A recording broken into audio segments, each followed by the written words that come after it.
My parents skipped my doctoral graduation to attend a country club party, calling my degree a pointless waste of time.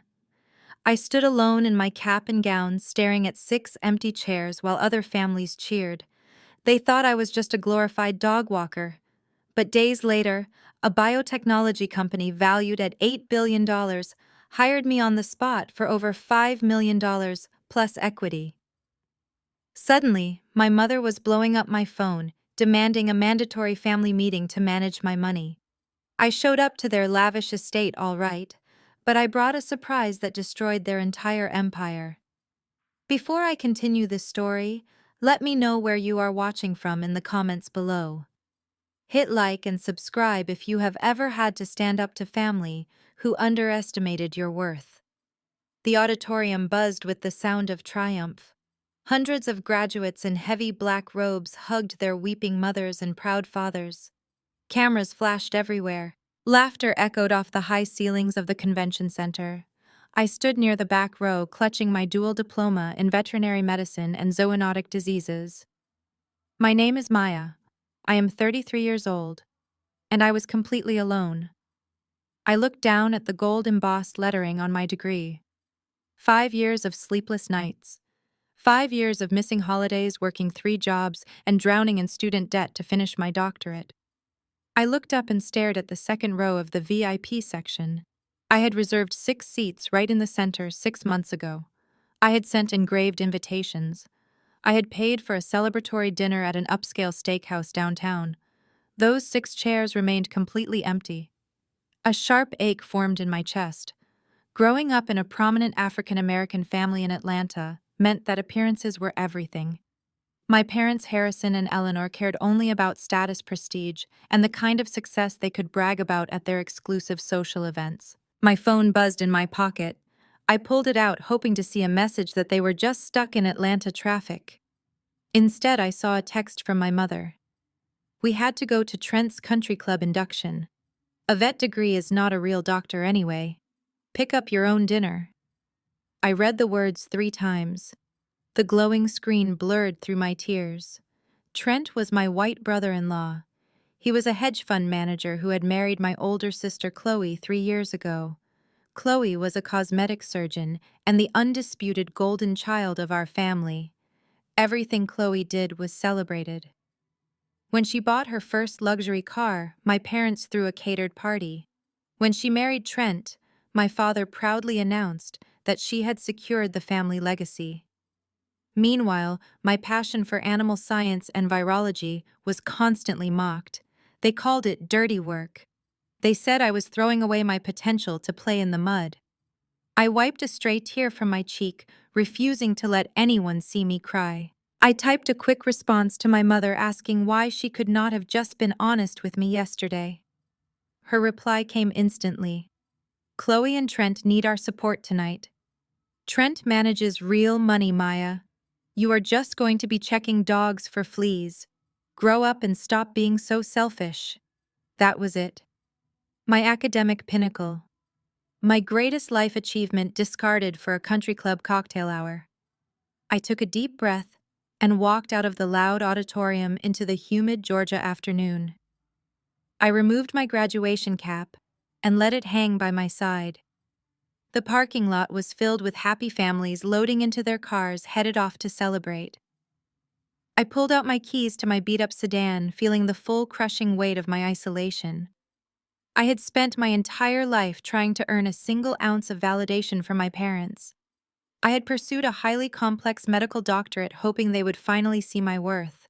But in their eyes, I would always be the disappointment. I would always be the punchline to a joke at their high society dinners. I walked toward the far end of the parking lot where my car was parked under a large oak tree. Just as I unlocked my car door, a sleek black armored SUV pulled up directly behind me, blocking me in. I stepped back, startled. The tinted window rolled down halfway. 2 men in sharp-tailored suits sat in the front. The rear door opened and a tall man stepped out onto the pavement. He looked to be in his late 50s with sharp features and an aura of absolute authority.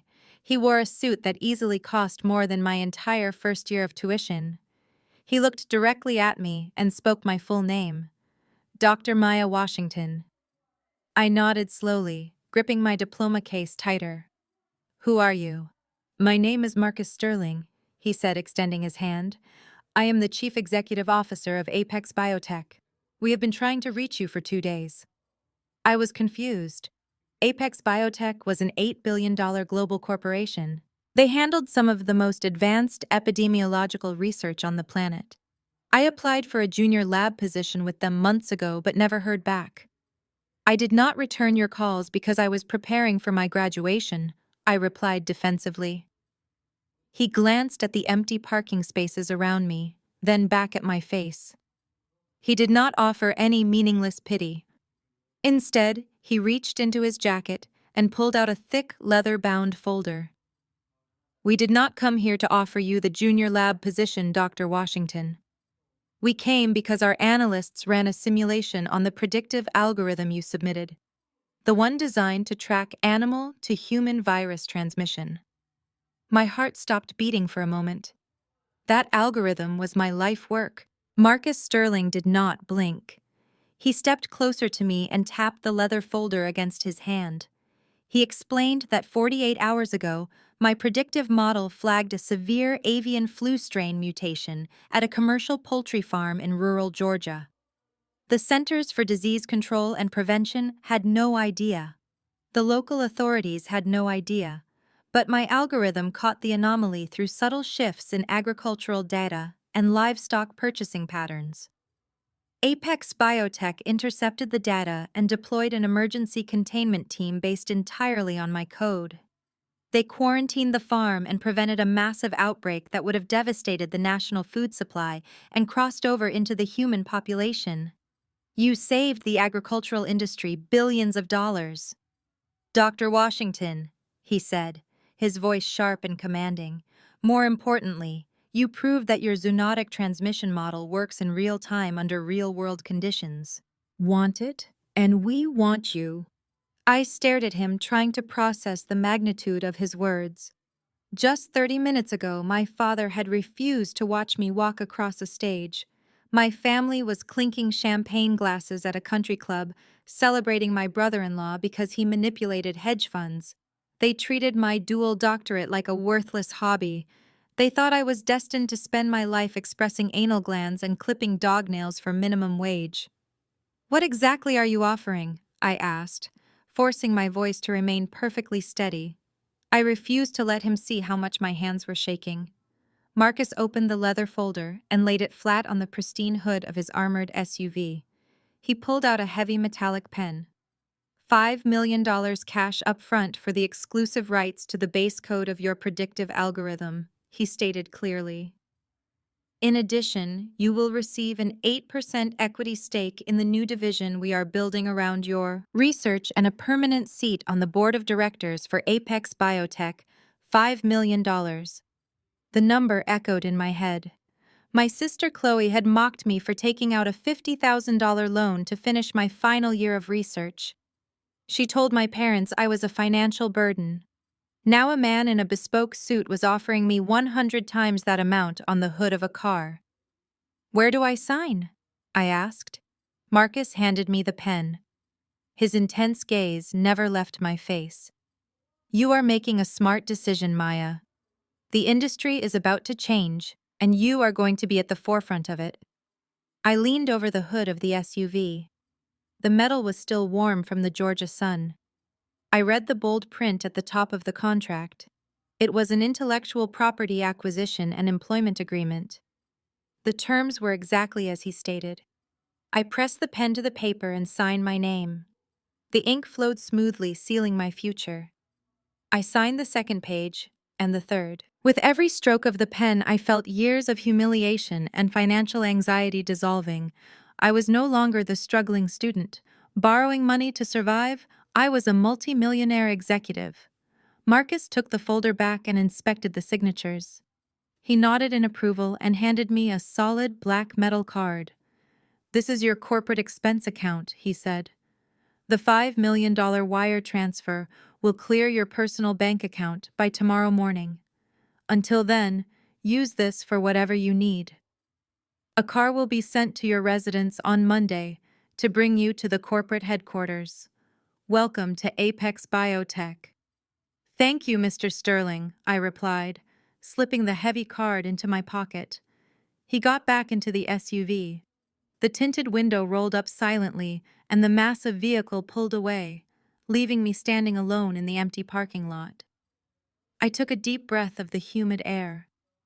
The world looked exactly the same, but my entire reality had shifted. Looked down at my phone. It was completely silent. My parents had not sent a single follow-up text. Chloe had not bothered to call Trent, was likely still holding court at his induction ceremony, soaking up the praise of my parents. Suddenly, my phone vibrated in my palm, then it vibrated again. A continuous, aggressive buzzing started. I unlocked the screen, expecting a delayed message from my mother, demanding I apologize for being difficult. Instead, I saw an alert from my news application, then a notification from LinkedIn. Then my email inbox counter began climbing rapidly. 10 new emails. 50 new emails. 100 new emails. I opened my browser and saw the notification that was triggering the cascade. Forbes had just published an exclusive breaking news article. Marcus Sterling had tipped off the press to lock in the public relations victory for Apex Biotech. The headline glowed brightly on my screen. The 33-year-old vet who just saved biotech. Below the headline was a detailed summary of my research. The article praised my innovative approach to zoonotic diseases and highlighted the massive $5 million acquisition. It called me a prodigy. It described my dual doctorate as the perfect combination of veterinary science and high-level data analytics. My phone rang loudly in my hand. It was a reporter from a national news network. I declined the call. It rang again. A venture capital firm in Silicon Valley was calling. I declined that one too. The very same career my family had called a waste of time just made me the most sought-after woman in the medical technology industry. Then a new text message flashed across the top of my screen. It was from my mother. She never texted twice in one day unless there was a crisis. I opened the message. The tone had completely changed from her previous insult. Maya, we need to talk. Family meeting tomorrow at the estate. Be there. I parked in the cramped lot of my apartment complex. A $5 million contract sat next to my graduation gown. My phone buzzed relentlessly with calls from recruiters and journalists. The only notification that mattered was the text from my mother. I grabbed my bags and walked up the 3 flights to my unit. Before I reached the landing, I saw them. My father stood stiffly in his tailored polo. My mother, Eleanor, wore her signature pearls and a tight smile. Chloe leaned against the peeling hallway wall, checking her flawless manicure. In my mother's hands rested a cheap cake with bright blue icing. Maya, darling, my mother gasped, rushing forward as if she had not just told me to pick up my own dinner. We wanted to surprise you. I stared at the plastic container. The price tag of $7 was still stuck to the side. You skipped my graduation, I said, keeping my voice completely flat. You told me my degree was not real. My father cleared his throat. Now, Maya, do not hold a grudge over a scheduling conflict. Trent had an important induction ceremony. We came as soon as we could. Eleanor placed her hand over her heart and forced tears into her eyes. We are so proud of you, sweetheart. We have always been so proud of our brilliant girl. We wanted to celebrate your big day properly. I did not invite them inside. I stood blocking my door until they shifted uncomfortably. Always proud, I repeated, letting the words hang in the air. Last Thanksgiving, you told Aunt Susan my research was a waste of a trust fund. You said I was throwing away my life on dirty animals. You told me I should have gone to medical school like Chloe. Eleanor flinched, her fake smile faltering. She reached out to touch my arm, but I stepped back. You are twisting my words, Maya, she insisted. I was only worried about your financial future. It is a mother's job to worry. We just want what is best for you. I looked at Chloe. She was staring at the heavy leather folder in my hands. The Apex Biotech logo was embossed on the front in silver lettering. You only came here because of the Forbes article I stated plainly cutting through their rehearsed performance. My father stiffened. That is absolutely ridiculous. We came to celebrate your graduation. I pulled my phone from my pocket and held it up. The screen illuminated the hallway displaying the Forbes headline about my $5 million buyout. Trent reads Forbes every single day, I said, locking eyes with my sister.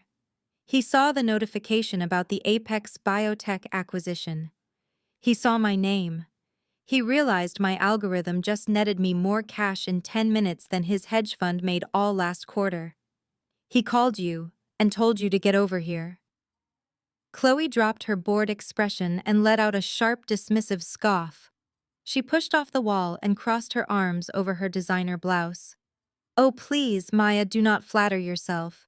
Trent is managing hundreds of millions of dollars. Your little payout is pocket change to him. But yes, he saw the article. He called Mom and Dad because he was concerned.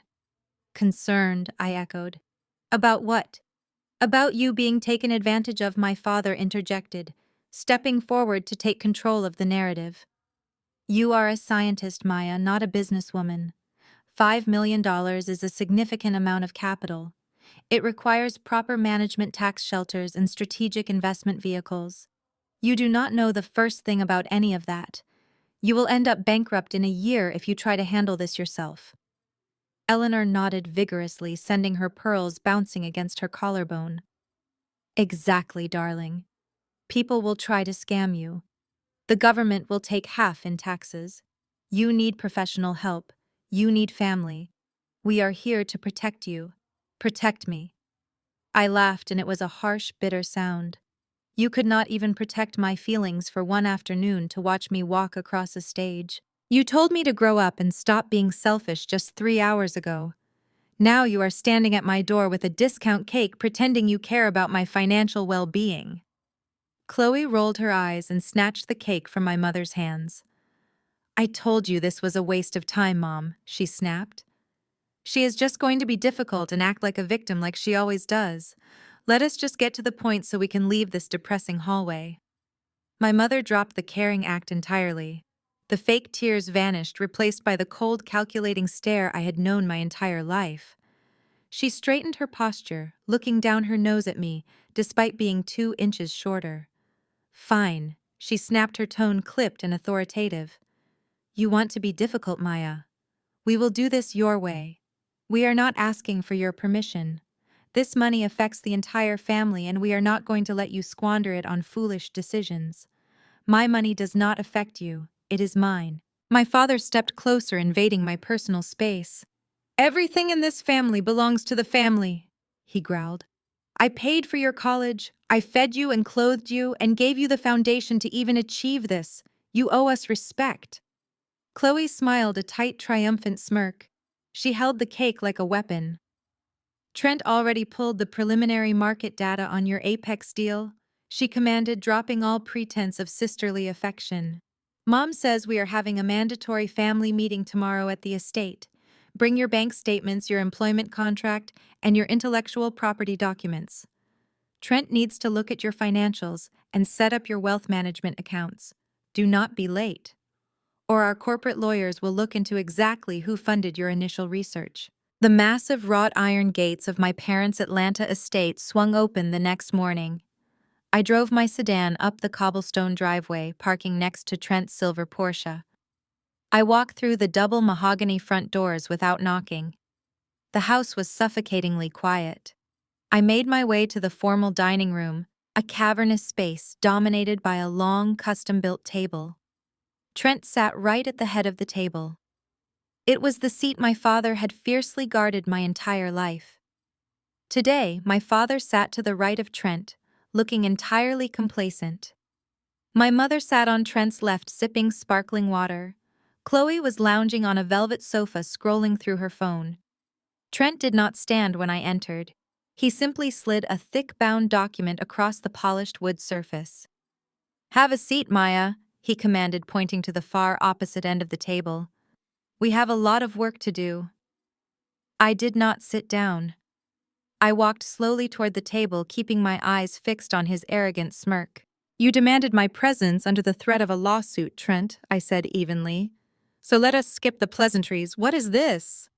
He leaned back, interlacing his fingers. He wore a custom-tailored suit that screamed Wall Street entitlement. This is your financial salvation, he said smoothly. Your mother called me yesterday in a complete panic. She was terrified that you were going to ruin this unexpected windfall. Let us be brutally honest here, Maya. You are just a vet. You spend your days looking at dog charts and analyzing animal behavior. You have absolutely no concept of high-level wealth management or corporate taxation. I stared at him, my jaw tightening. I have a doctorate in veterinary medicine and a PhD in virology, Trent. I think I can handle a calculator. My father slammed his fist onto the table. Do not use that disrespectful tone with Trent, he barked.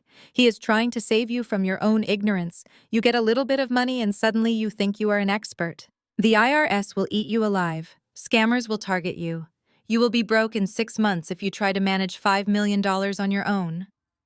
Eleanor nodded, her pearls shifting against her collarbone. Your father is right, Maya. We have seen it happen to lottery winners and athletes. They get a lump sum and squander it on foolish things. Trent manages billions. He knows exactly how to shelter this capital. We are keeping the wealth in the family. I looked from my mother to my father and finally back to Trent. Trent leaned forward, resting his elbows on the table. He tapped the thick contract. This is a standard asset management transfer agreement. It officially moves your $5 million payout into my premier hedge fund. I will personally oversee the portfolio. I will shelter it from capital gains taxes and ensure you receive a modest monthly allowance to cover your rent and living expenses. A monthly allowance, I repeated, tasting bitter in my mouth. You want to take my entire acquisition bonus and put me on an allowance like a child. It is the absolute least you can do. Maya. Chloe chimed in, not bothering to look up from her phone. Dad completely paid for your undergraduate degree. He funded your entire life before you decided to rebel and play with farm animals. You owe this family a return on their investment. Putting your money into Trent's fund benefits all of us. It elevates the family portfolio. I looked at my father. You paid for 4 years of state college, Dad. You refused to pay a single dime for my dual doctorate because you said it was a pointless pursuit. I took out loans. I worked night shifts. I earned every single credential and every single dollar on my own.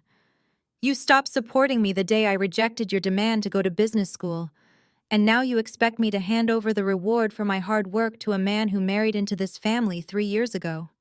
Trent sighed loudly, rubbing his temples. Maya, we do not have time for an emotional breakdown. The contract is right there. It is standard boilerplate language. I have already filled in the routing numbers for your bank. All you need to do is sign the last page and we can put this messy situation behind us. We can go back to being a happy family. He slid a gold-plated pen across the table. It stopped right next to the document. I looked down at the thick stack of papers. Something felt entirely wrong.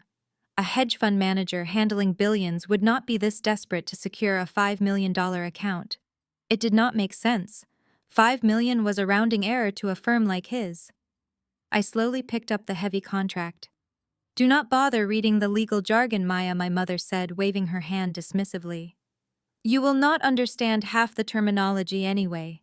Trent had his top corporate lawyers draft it last night. It is completely ironclad. I ignored her completely and absolutely. I did not flip to the signature page. Instead, I opened the document to the middle section. I scanned the paragraphs looking past the standard investment clauses. My eyes caught a specific section hidden deep within the subclauses. I read the bolded heading. Assignment of intellectual property and future derivative works. My blood ran cold. I read the paragraph carefully.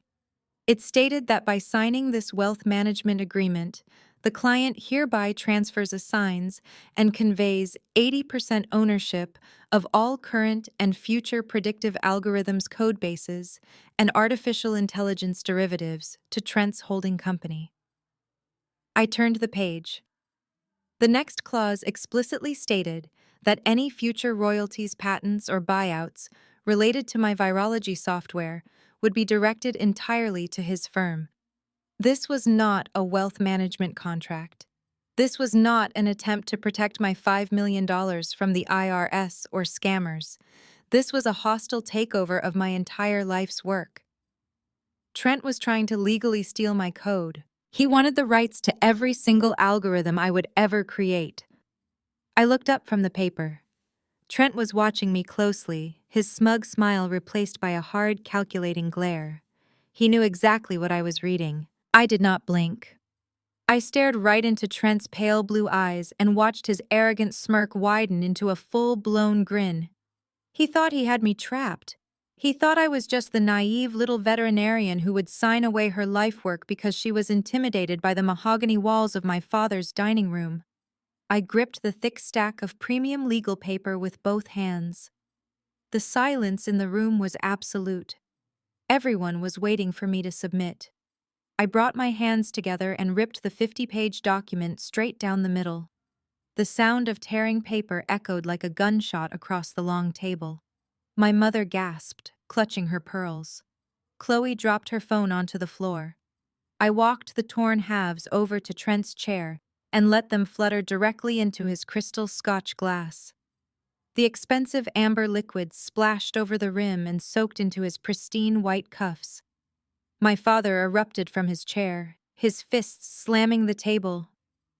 "What is wrong with you?" he roared.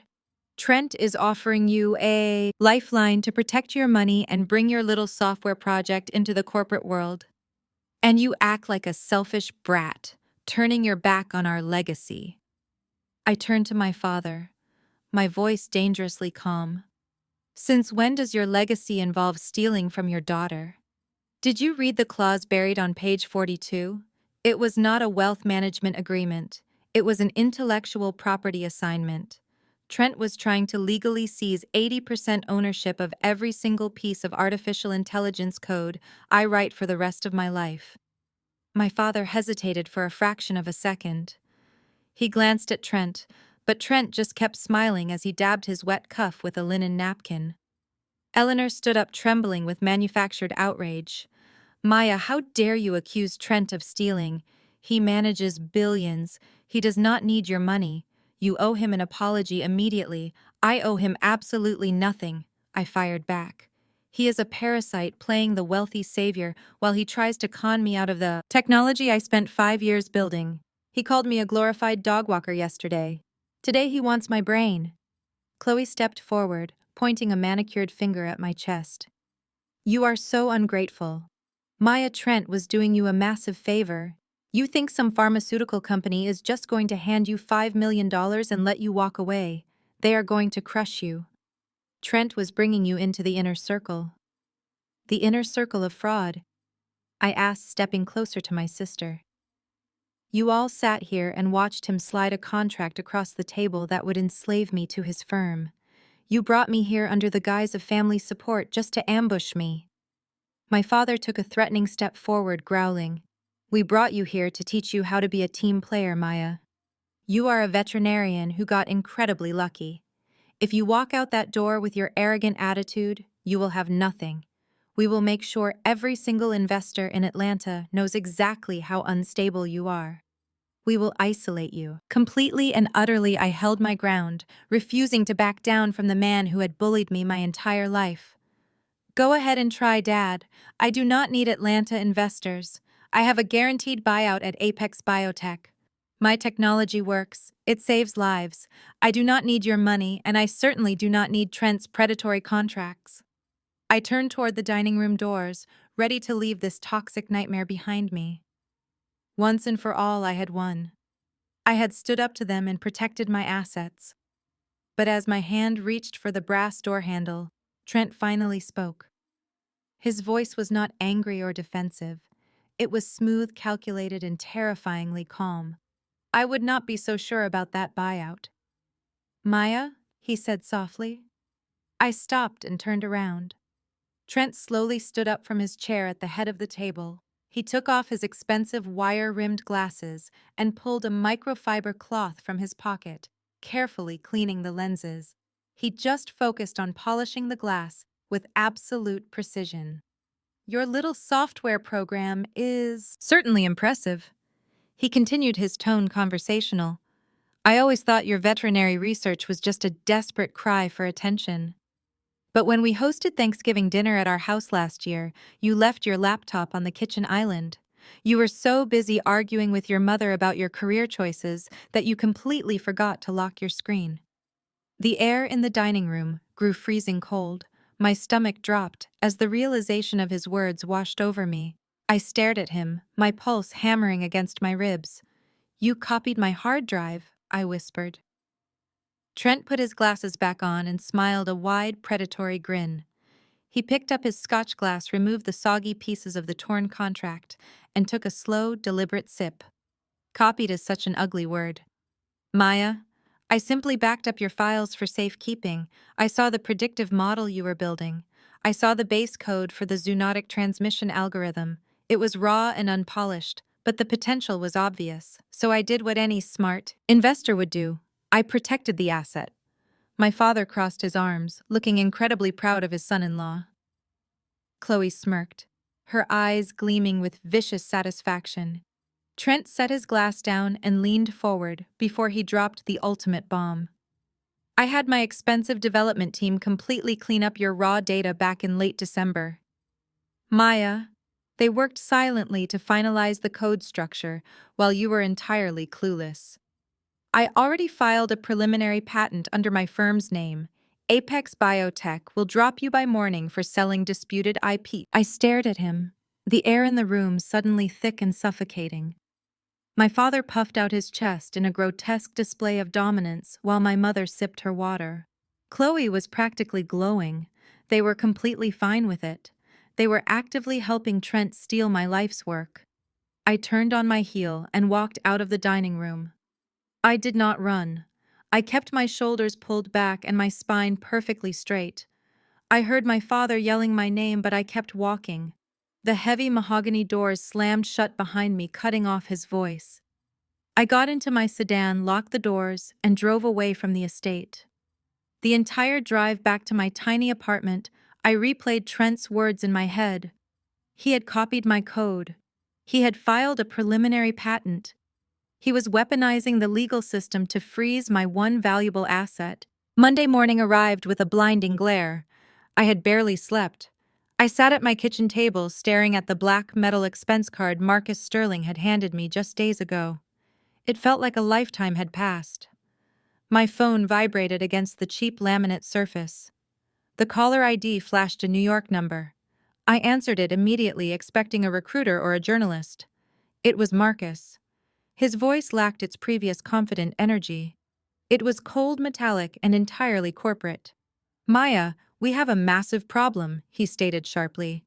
Our legal department just received a formal injunction and an intellectual property dispute notification.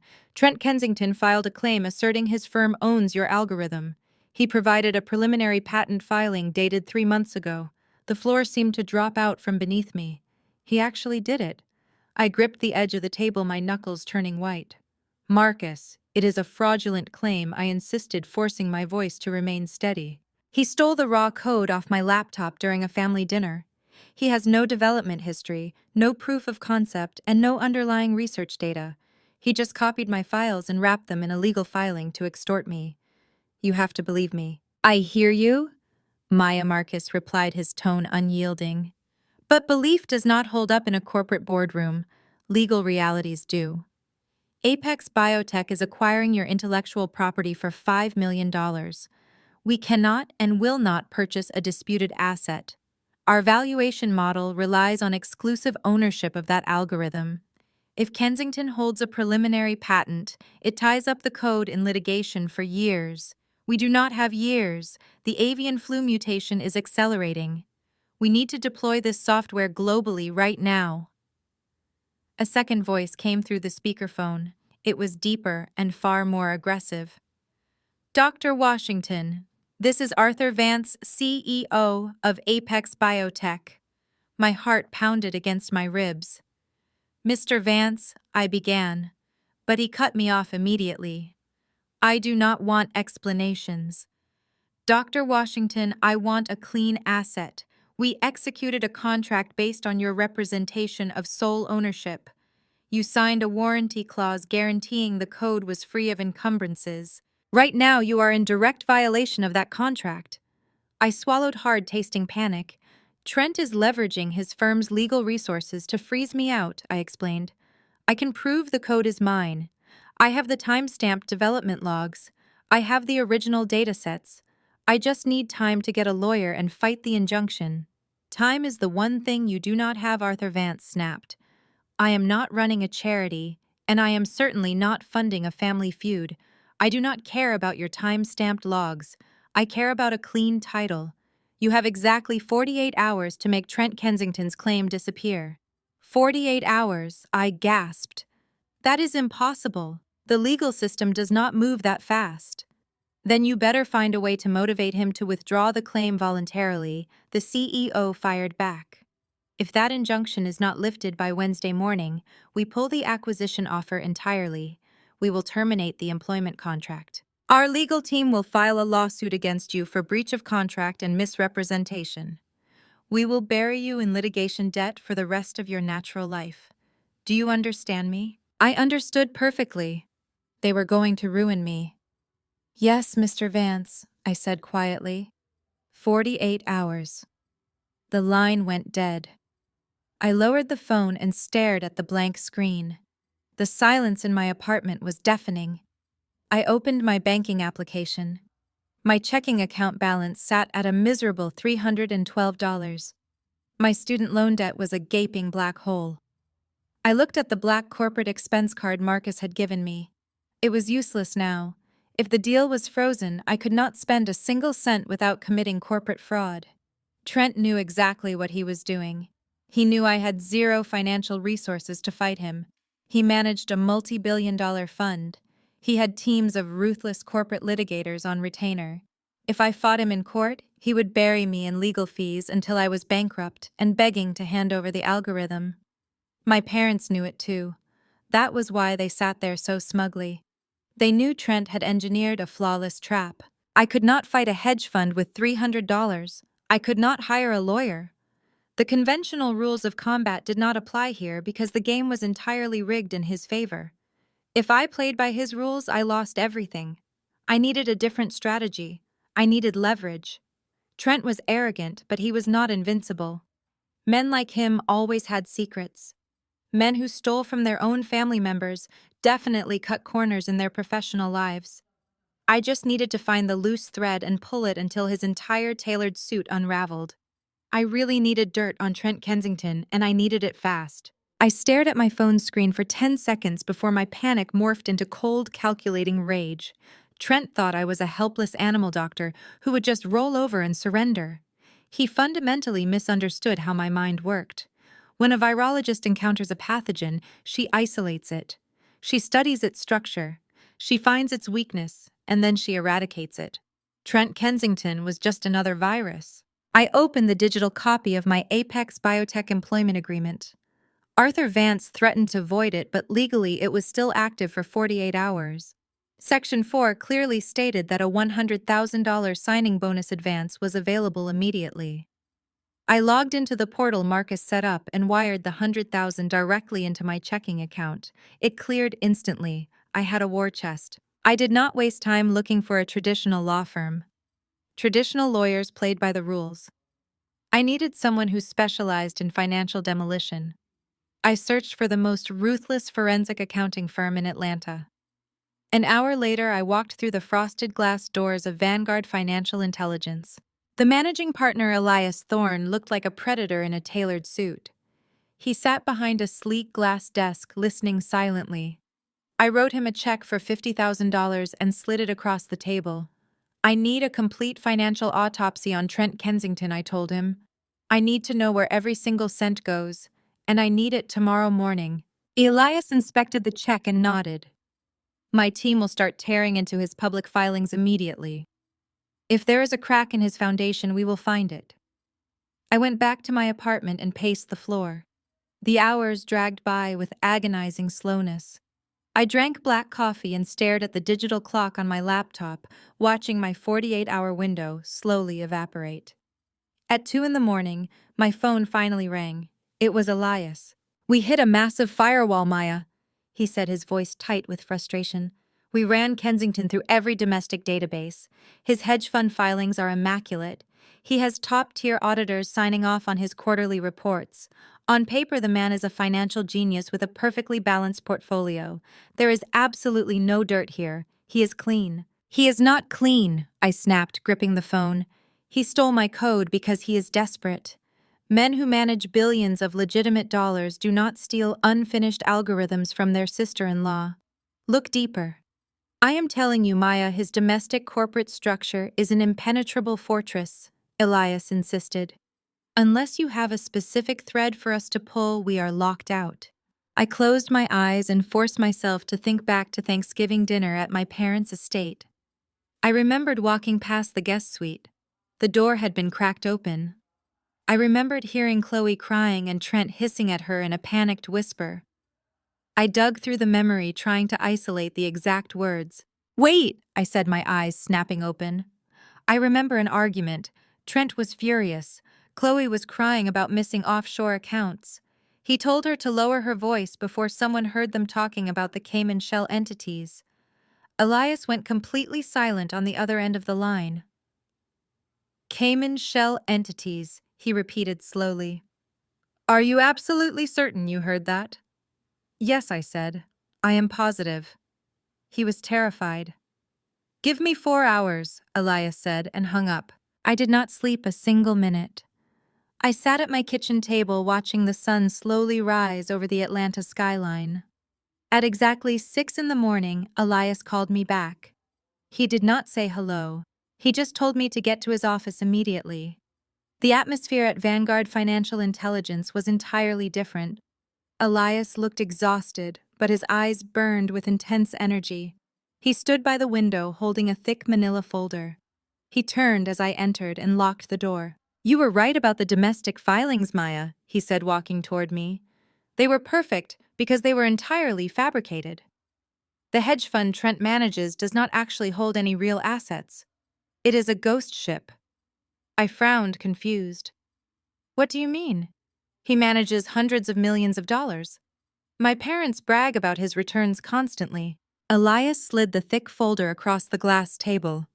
I opened it, revealing stacks of highlighted bank statements and offshore wire transfers. "He is not managing a hedge fund," Maya Elias stated, his voice dropping to a grim whisper. "He is running a collapsing Ponzi scheme." I stared at the documents, my mind struggling to process the magnitude of his words. A Ponzi scheme. "He has been using new investor money to pay off the early investors," Elias explained, tapping a specific column of numbers. "But the influx of new capital dried up 8 months ago. The Cayman shell accounts you remembered were designed to hide the massive deficit. He is entirely insolvent. He has been faking the quarterly reports to keep his clients from panicking." I flipped through those pages, seeing the same names repeated in the wire transfers. My parents' names were on the list. Trent had taken their money too. "How bad is it?" I asked, my voice trembling slightly. Elias let out a heavy sigh and leaned against the desk. "It is catastrophic. He is in the red for $12 million. But that is not the worst part. He borrowed heavily from unregulated private equity groups to try and cover the shortfall." "Unregulated private equity groups," I echoed. "You mean criminals?" Elias nodded grimly. "I mean extremely dangerous people who do not use the court system to collect debts. Trent is cornered. He has $12 million in debt to creditors who will kill him if he does not pay. That is why he stole your code to save his life." I stared at Elias, unable to comprehend the sheer scale of Trent's deception. A $12 million deficit. Dangerous creditors. My brother-in-law was not just a corporate parasite, he was a dead man walking. He was drowning, and he had tried to use my life work as a life raft. The anger that had been simmering in my chest crystallized into pure, absolute focus. "Show me everything," I commanded, stepping up to the glass table. "If he is running a Ponzi scheme, how has he kept it afloat this long?" Elias pushed another thick stack of bank statements toward me. He has been moving capital between shell entities to simulate returns, he explained, pointing to a chaotic web of transactions. But a few weeks ago, the music almost stopped. The private equity groups called in a massive margin call. He needed liquid cash immediately to avoid defaulting. And he found it, I said, tracing my finger down a column of outgoing wire transfers. He managed to secure a sudden injection of $3 million right before Thanksgiving. Where did that come from? Elias did not answer immediately. He looked at me with an expression that bordered on pity. You might want to sit down for this part, Maya. I did not sit down. I snatched the ledger from the table and flipped to the corresponding date. The routing number attached to the $3 million wire transfer was painfully familiar. It was not a Cayman shell company. It was a domestic corporate account based right here in Atlanta. It was the primary operating account for Harrison Biomed, my father's medical supply company. My breath caught in my throat. My father had spent 40 years building his medical supply business from the ground up. He treated that company with more reverence than he ever treated me. It was his ultimate legacy, his crowning achievement. He guarded its financials with ruthless paranoia. There was absolutely no way my father would voluntarily liquidate $3 million of his operational capital and hand it over to a hedge fund. He always kept the business separate from his personal investments. He stole from my father, I whispered, the realization hitting me like a physical blow. Trent embezzled $3 million directly from the family business. Elias nodded, pulling a secondary file from his briefcase. He did not just embezzle the cash, Maya. He leveraged the entire company to do it. Trent used his position as your father's trusted financial advisor to secure a shadow loan against Harrison Biomed's commercial real estate portfolio. He liquidated the equity, funneled the cash through 3 different intermediary accounts, and dumped it straight into his failing hedge fund to hold off his creditors. I stared at the documents, feeling sick to my stomach. My parents had treated Trent like a god. They had paraded him around the country club, bragging about his brilliant financial mind. They had mocked my dual doctorate and praised his bespoke suits, and the entire time he was bleeding them dry. He mortgaged my father's legacy to pay off criminals. I sifted through the loan origination documents, my eyes scanning the dense legal text.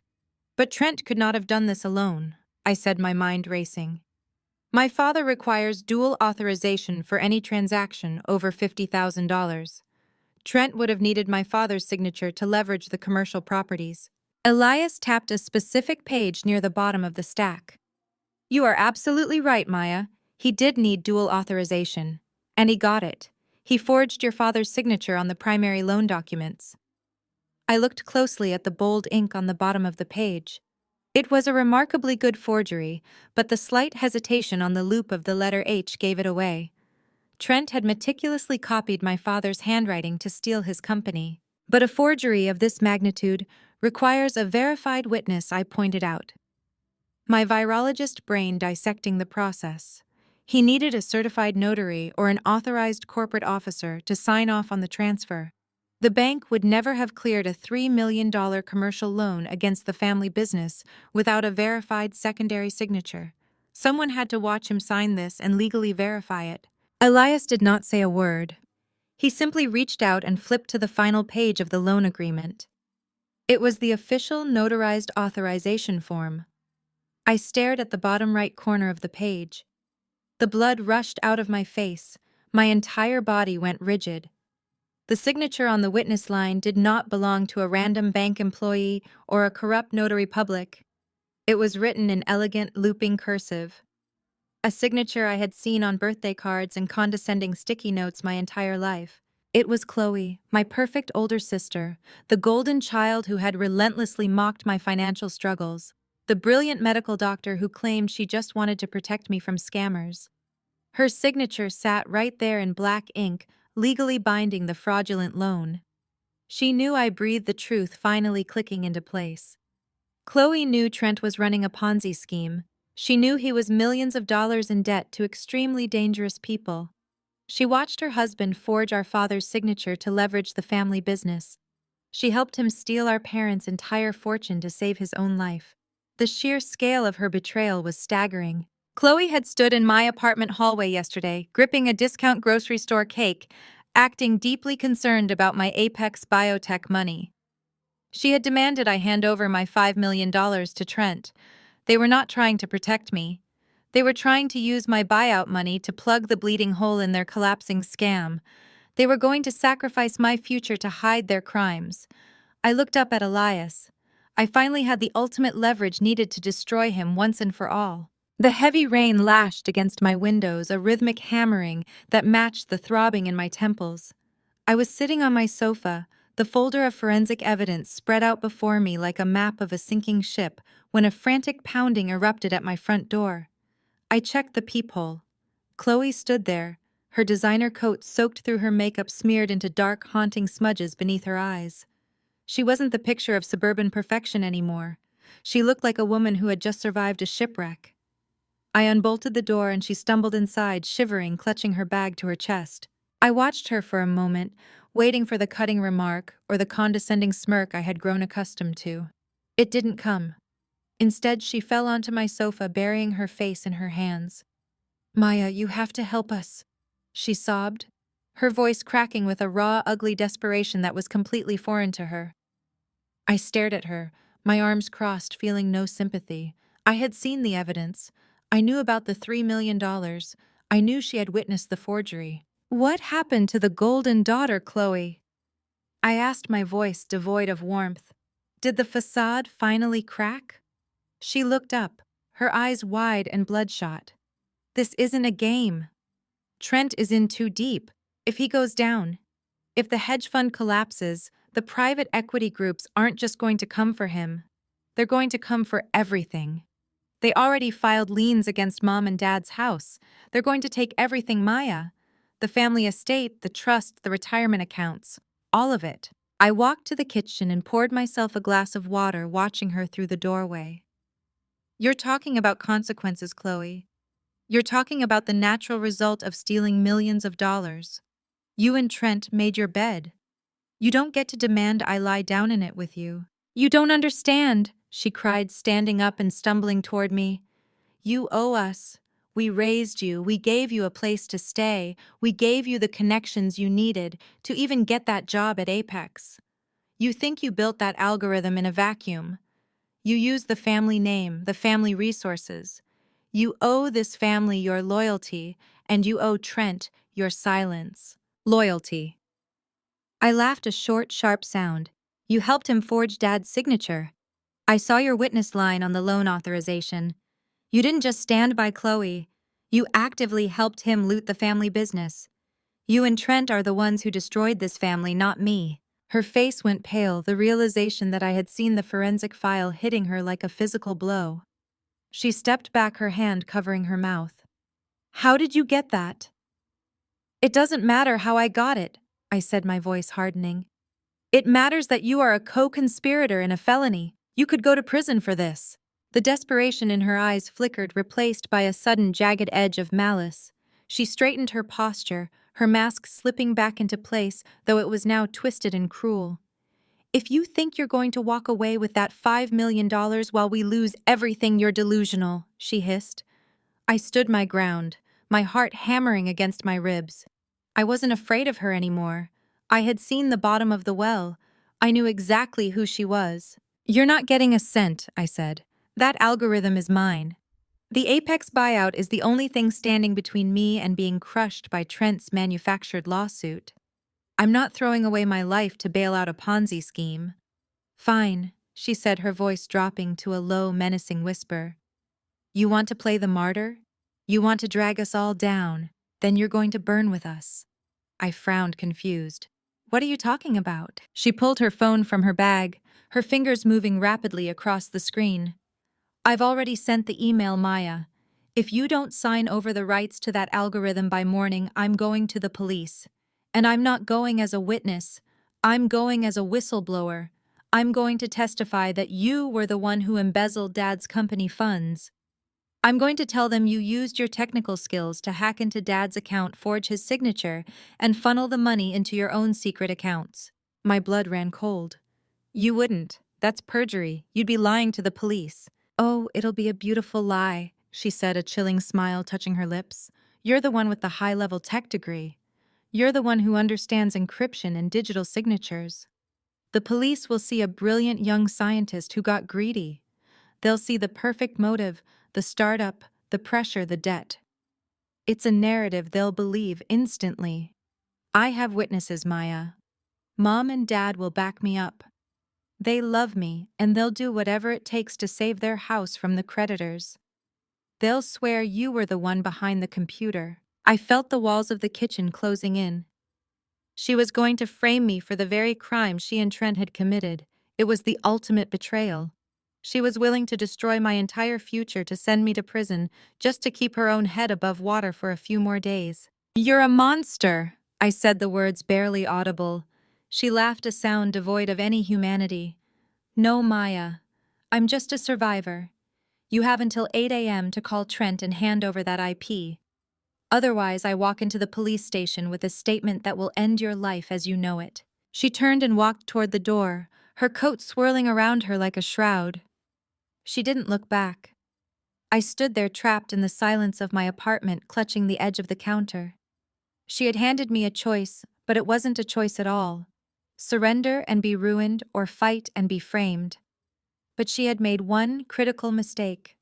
She thought I was the same naive veterinarian who had walked into that dining room to be slaughtered. She hadn't realized that while she was planning her blackmail, I had already started my own forensic audit of her life. She wanted a fight. I was going to give her a war. I forced my hands to tremble, letting my shoulders slump. The internal war cry I felt remained buried deep beneath a carefully constructed mask of absolute terror. Chloe, I whispered, my voice cracking. You cannot do this. Dad will send me to prison. He will never forgive me. Chloe stopped halfway to the door and turned slowly around. The malicious satisfaction in her eyes was chilling. She walked back toward the kitchen island, her designer heels clicking against the cheap linoleum floor. She leaned against the counter, invading my space. You really think this was a spur-of-the-moment threat, Maya? She asked, her tone dripping with condescension. Trent and I have been preparing for every contingency since the margin calls started. We knew the auditors would eventually notice the $3 million missing from Harrison Biomed, so Trent hired a private cybersecurity contractor to build a firewall. But it is not a firewall to keep people out. It is a mirror. I backed up a step, wrapping my arms around myself. What kind of mirror? The kind that reflects everything back to your IP address, she said, smiling, like she was explaining a simple math problem to a toddler. Trent had the contractor route the initial transfer authorizations through a proxy server that mimics the exact diagnostic signature of your home network. He used the wireless router you left logged in at the estate during Thanksgiving. Every digital footprint, every fake vendor invoice, every encrypted email approving the transfer traces back to the modem sitting right there in your living room. My breath caught in my throat. I let genuine shock mix with my fabricated panic. They had not just planned a backup strategy. They had systematically engineered my execution. You spoofed my network, I stammered, gripping the edge of the sink. You stole my algorithm off my laptop and used the same access to frame me for embezzlement. It was remarkably easy, Chloe scoffed. You are always buried in your code, Maya. We set up dummy accounts in the Cayman Islands under shell companies registered to your veterinary clinic. We even used the name of your old rescue dog as the security passcode. When the federal investigators trace the missing $3 million, they will not find Trent's failing hedge fund. They will find a disgruntled, greedy daughter who used her advanced technical skills to drain her father's operating capital to fund her little software startup. Chloe, please, I begged, forcing tears to well in my eyes. I will lose my veterinary license. The federal government will lock me away for decades. You are my sister. How can you throw my entire life away just to cover up Trent's mistakes?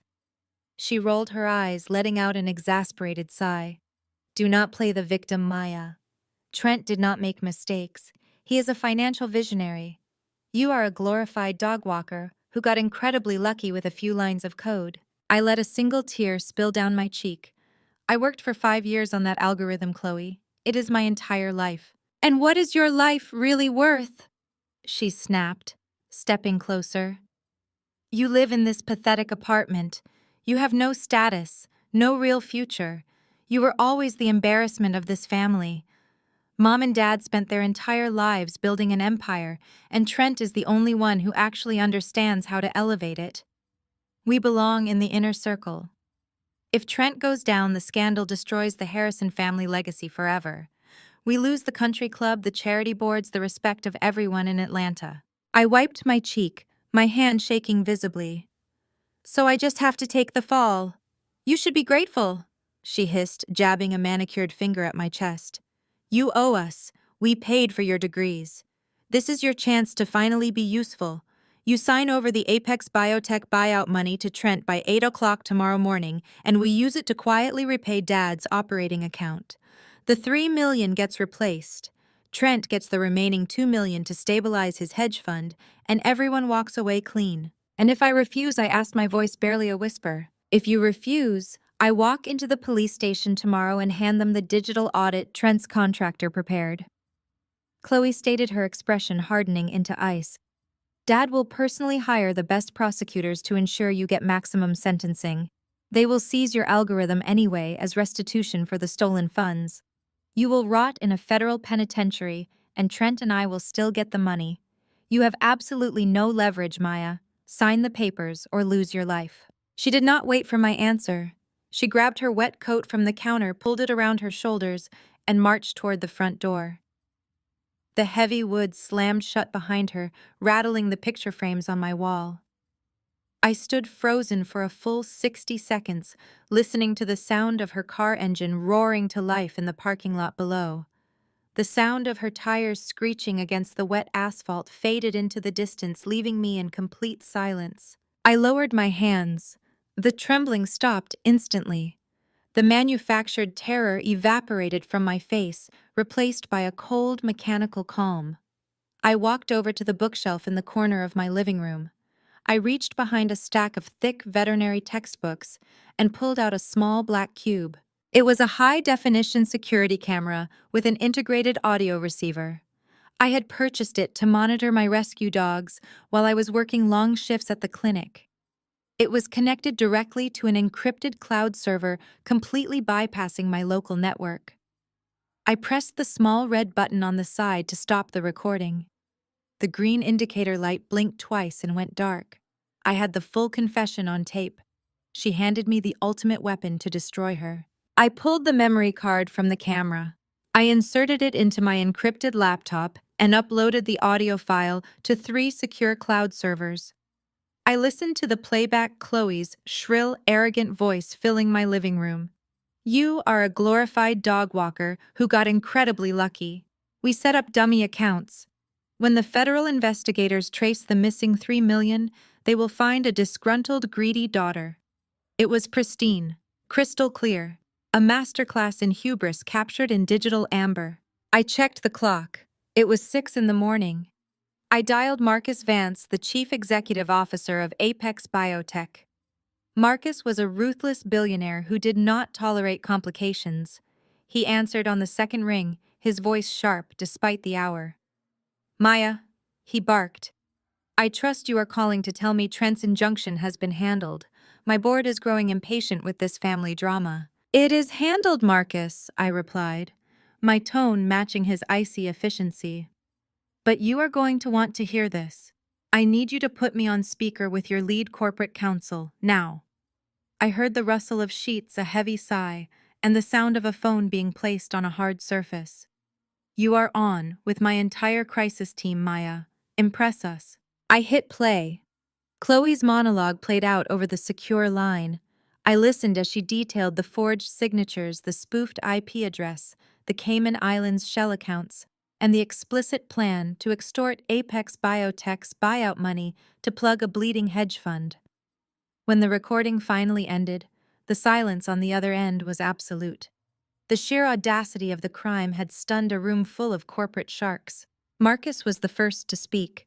His voice was dangerously low. Unleash them, he commanded his lawyers. I want Trent's hedge fund dissected. I want his creditors identified.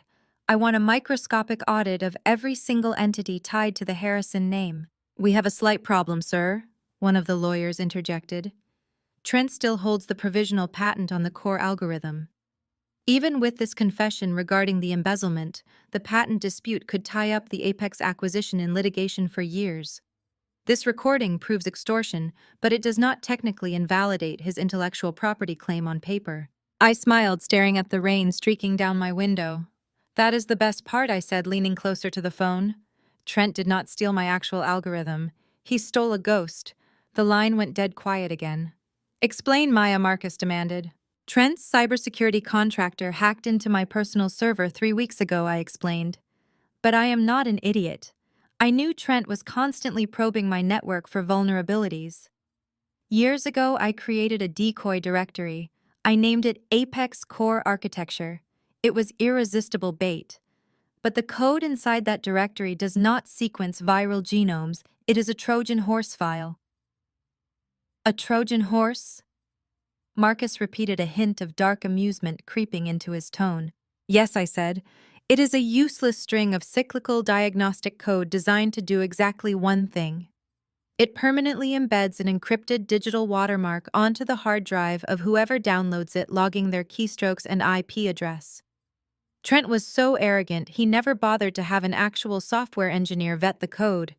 He just downloaded the decoy directory and rushed to the Federal Patent Office to file an injunction against me. One of the corporate lawyers let out a sharp bark of laughter. Are you telling us he filed a federal patent application using a tracking virus? Exactly, I said. He swore under penalty of perjury that he authored that code. By submitting my Trojan horse to the United States Patent and Trademark Office, he committed federal wire fraud and handed the government irrefutable proof of his cyber theft. The code he patented literally contains my digital signature hidden in the matrix, proving he stole it from my server. His injunction is completely void. I heard Marcus slam his hand against his desk in triumph. This is brilliant, Maya. My legal team is going to annihilate him. We are going to bury Trent in federal lawsuits. He will not see daylight until he is 80. We file the countersuit today. I want his assets frozen by noon. Do not freeze anything yet, I interrupted. I need him to think he is winning. I need him to feel invincible. If you freeze his assets now, he will panic and run. We need to trap him in a room where he cannot escape the fallout. Where do you suggest we do that? Marcus asked. Right on cue, my laptop chimed with a new email notification. I opened it and smiled. It was an embossed, digital invitation. The Harrison Family Annual Winter Charity Gala. A high society event held at the most exclusive country club in Atlanta, hosted by my father and featuring a special presentation by Trent. It was the event where Atlanta's elite gathered to celebrate my family's fabricated perfection. I have the perfect venue, I told Marcus. Get the documents ready. Have your lawyers draft the federal fraud complaint, the IP theft charges, and the evidence of the Ponzi scheme. Bring security. I hung up the phone and stared at the glowing invitation. The golden crest of the Harrison family mocked me. My parents were going to stand on a stage and parade Chloe and Trent around as crowning achievements while planning to watch me go to prison. They wanted a spectacle. I was going to give them a massacre. I picked up my phone and opened the text thread with my mother. Her last message was a condescending reminder to stay away from the gala because I lacked the proper attire to mingle with Trent's important investors. I typed my reply, my thumbs moving with lethal precision. I will be there. I have a major donation to announce. The tires of the Apex corporate Maybach crunched against the gravel of the Buckhead Country Club driveway. I stared through the tinted glass at the sprawling estate. Valets rushed to open doors for Atlanta's elite. Tonight was the Harrison Family Annual Winter Charity Gala, a cornerstone event for African American high society. For years, I attended this gala as the quiet veterinarian daughter hiding while my parents paraded Chloe around the ballroom. Tonight was different. Tonight, I was the executioner. The valet pulled open my door, extending a hand. I stepped out into the evening air, letting the silk of my custom emerald green gown cascade around my ankles. Marcus had insisted on his personal styling team, and the result was weaponized elegance. The dress hugged my frame paired with diamond earrings that caught the flash of the society photographers. I walked up the sweeping marble staircase, feeling the collective gaze of the crowd shift toward me. Whispers rippled through the line of guests. They did not recognize the scapegoat anymore. I handed my coat to the cloakroom attendant and stepped into the grand ballroom. The space was a masterpiece of opulence, dripping with massive crystal chandeliers and overflowing with rare imported white orchids. Waiters navigated the room balancing silver trays of champagne, while a jazz quartet played softly. This was my parents' kingdom built on decades of hard work and ruthless social climbing. I scanned the room searching for my targets. It did not take long to spot them. My father stood near the center stage holding court with a group of local politicians. My mother was beside him wearing a practiced smile, and there hovering near the VIP tables were Chloe and Trent. Trent wore a sharply tailored, bespoke tuxedo, his dark hair slicked straight back, his posture radiating an entirely unearned arrogance. Chloe stood directly next to him, dripping in heavy diamonds I now knew for a fact were financed by stolen money. I grabbed a flute of champagne from a passing tray and took a slow, deliberate sip. I let them see me. Chloe's eyes locked onto mine from across the room. Her champagne flute froze halfway to her lips. She tapped Trent on the arm, gesturing sharply in my direction. I watched the blood drain from Trent's face before a mask of fury replaced it. They immediately abandoned their guests and began weaving through the crowd toward me, moving with predatory intent. I stood my ground near a towering ice sculpture waiting for the collision. They pushed me into a secluded alcove. Chloe looked me up and down, her eyes flashing with panic. "What exactly do you think you are wearing?" she hissed softly.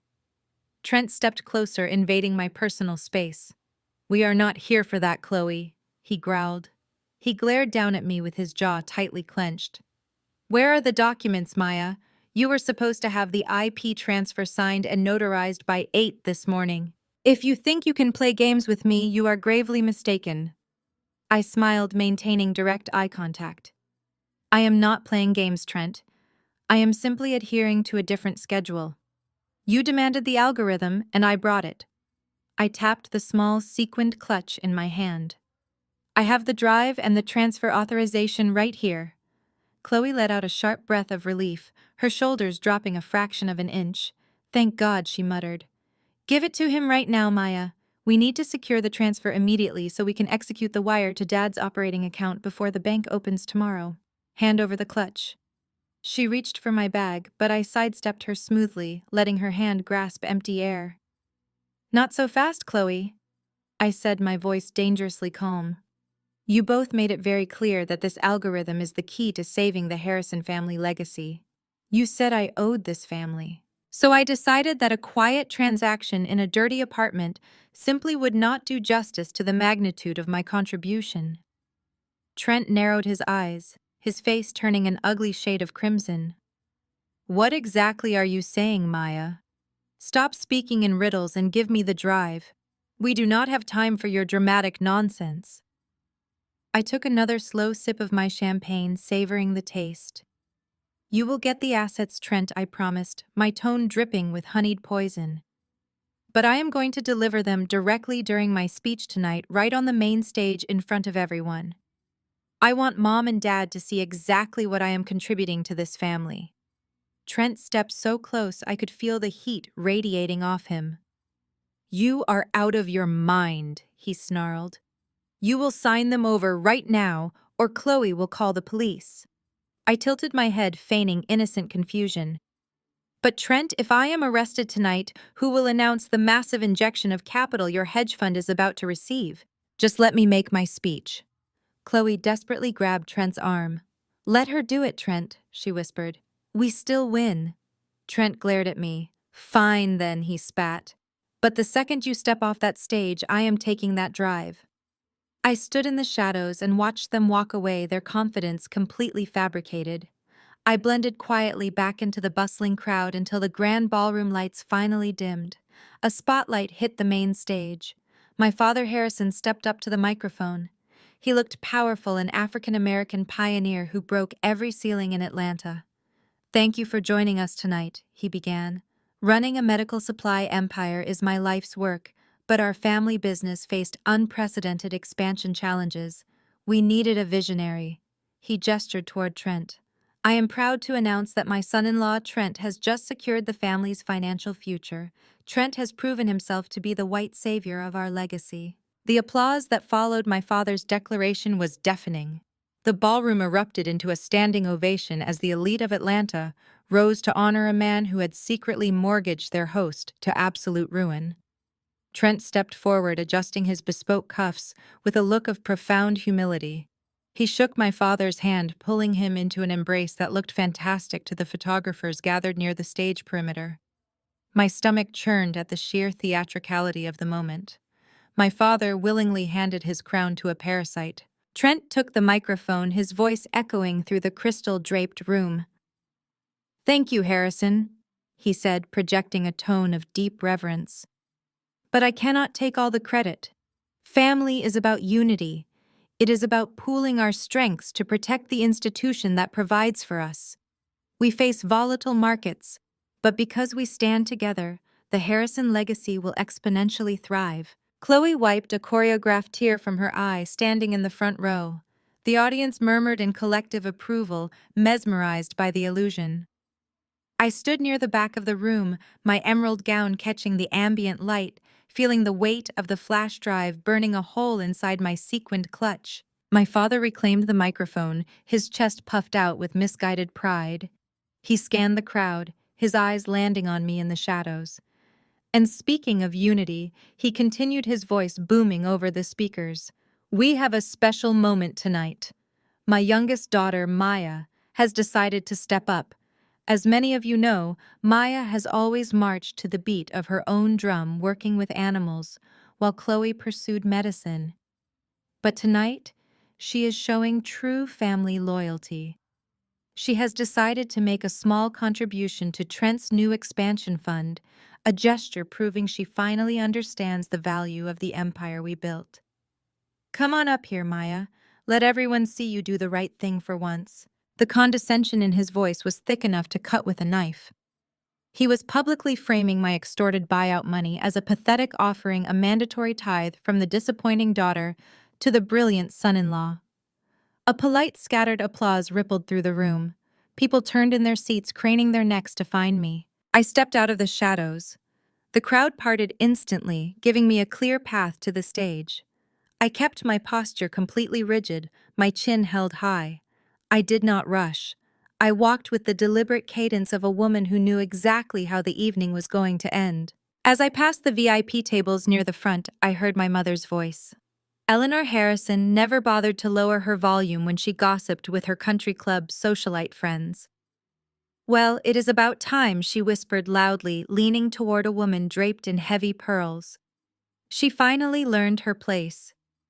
Trent had to practically force her to contribute, but at least she is being useful.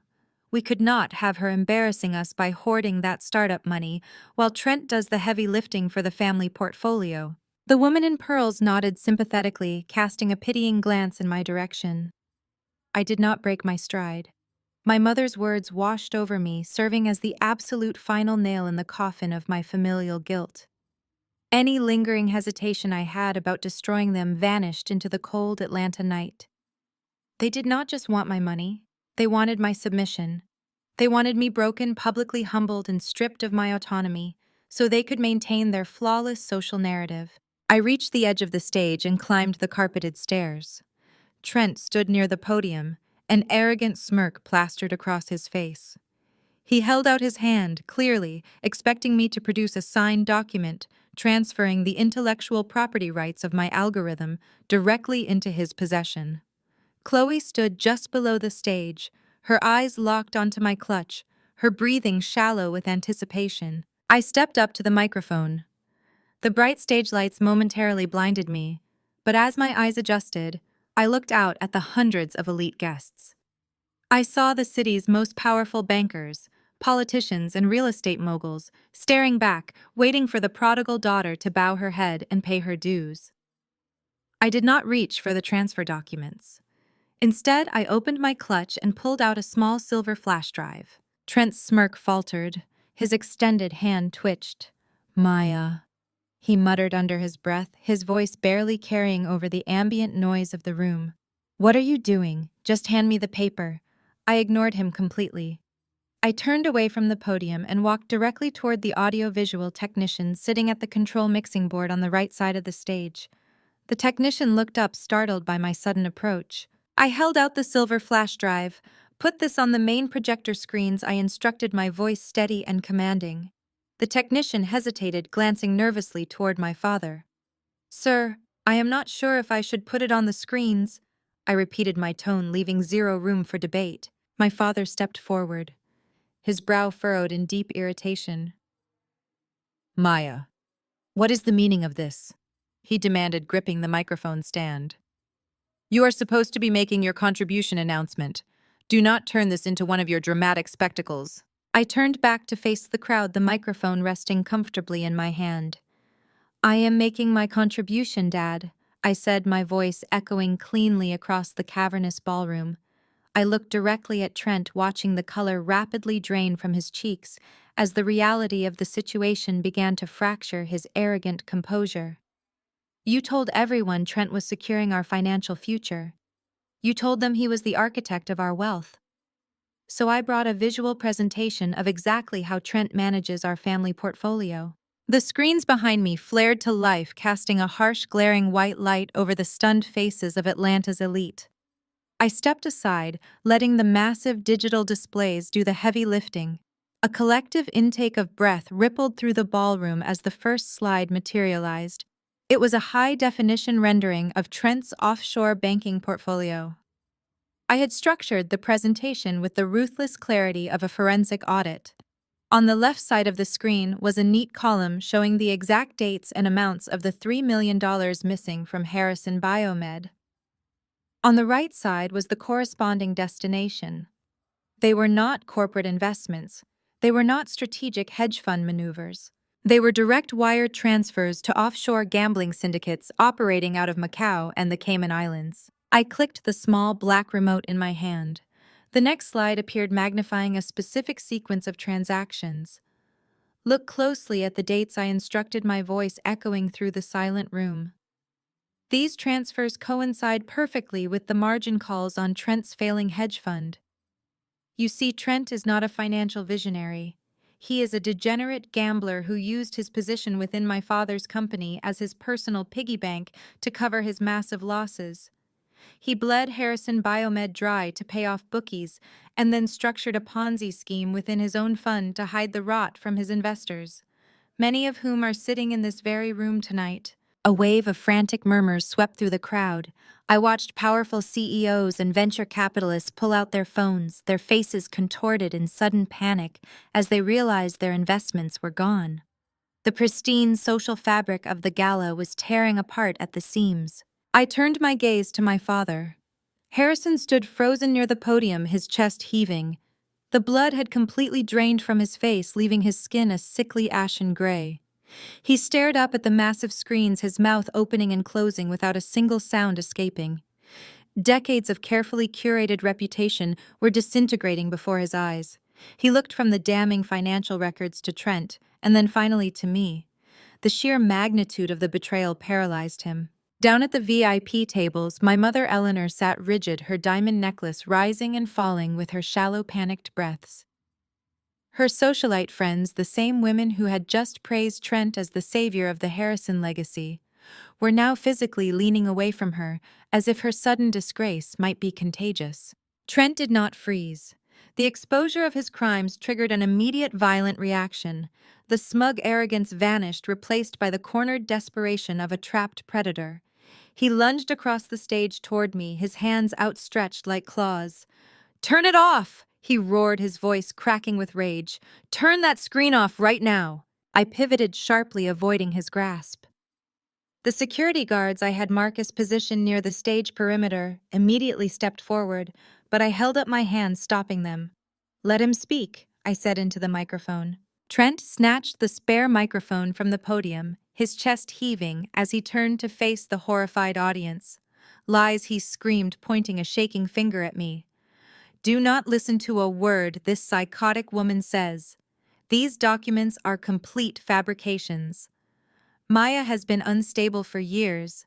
She is a failed veterinarian who lives in a pathetic apartment, and she has spent her entire life consumed by jealousy over my success and Chloe's happiness. She hacked my files and doctored these statements to ruin this family. He paced the stage, his expensive tuxedo suddenly looking like a cheap costume. She is the one who stole the $3 million from Harrison Biomed, he shouted, his voice echoing frantically. I caught her trying to wire the funds to her startup yesterday. She is a desperate, greedy liar trying to deflect the blame onto me because she knows the federal investigators are closing in on her. He turned to my father, his eyes wide and pleading. Harrison, you know me. You know what I have built for this family. You cannot let your deranged daughter destroy everything we worked for tonight. Have security throw her out. Call the police. She belongs in a jail cell. The crowd muttered nervously, unsure of who to believe. Trent's gaslighting was a masterful performance fueled by pure adrenaline. He was relying on the fact that these people had spent years viewing me as the family disappointment. He assumed they would eagerly accept the narrative of the unstable, jealous sister lashing out at the golden couple. My father took a hesitant step forward, looking torn between the irrefutable bank statements glaring from the screens and the frantic denials of his chosen successor. Maya, my father stammered, his voice weak. If this is some sort of sick prank, it is not a prank, Dad, I said, my voice slicing through the heavy tension in the ballroom. Trent is right about one thing. Someone in this family is a desperate, greedy liar. But it is not me. I gripped the small black clicker in my hand.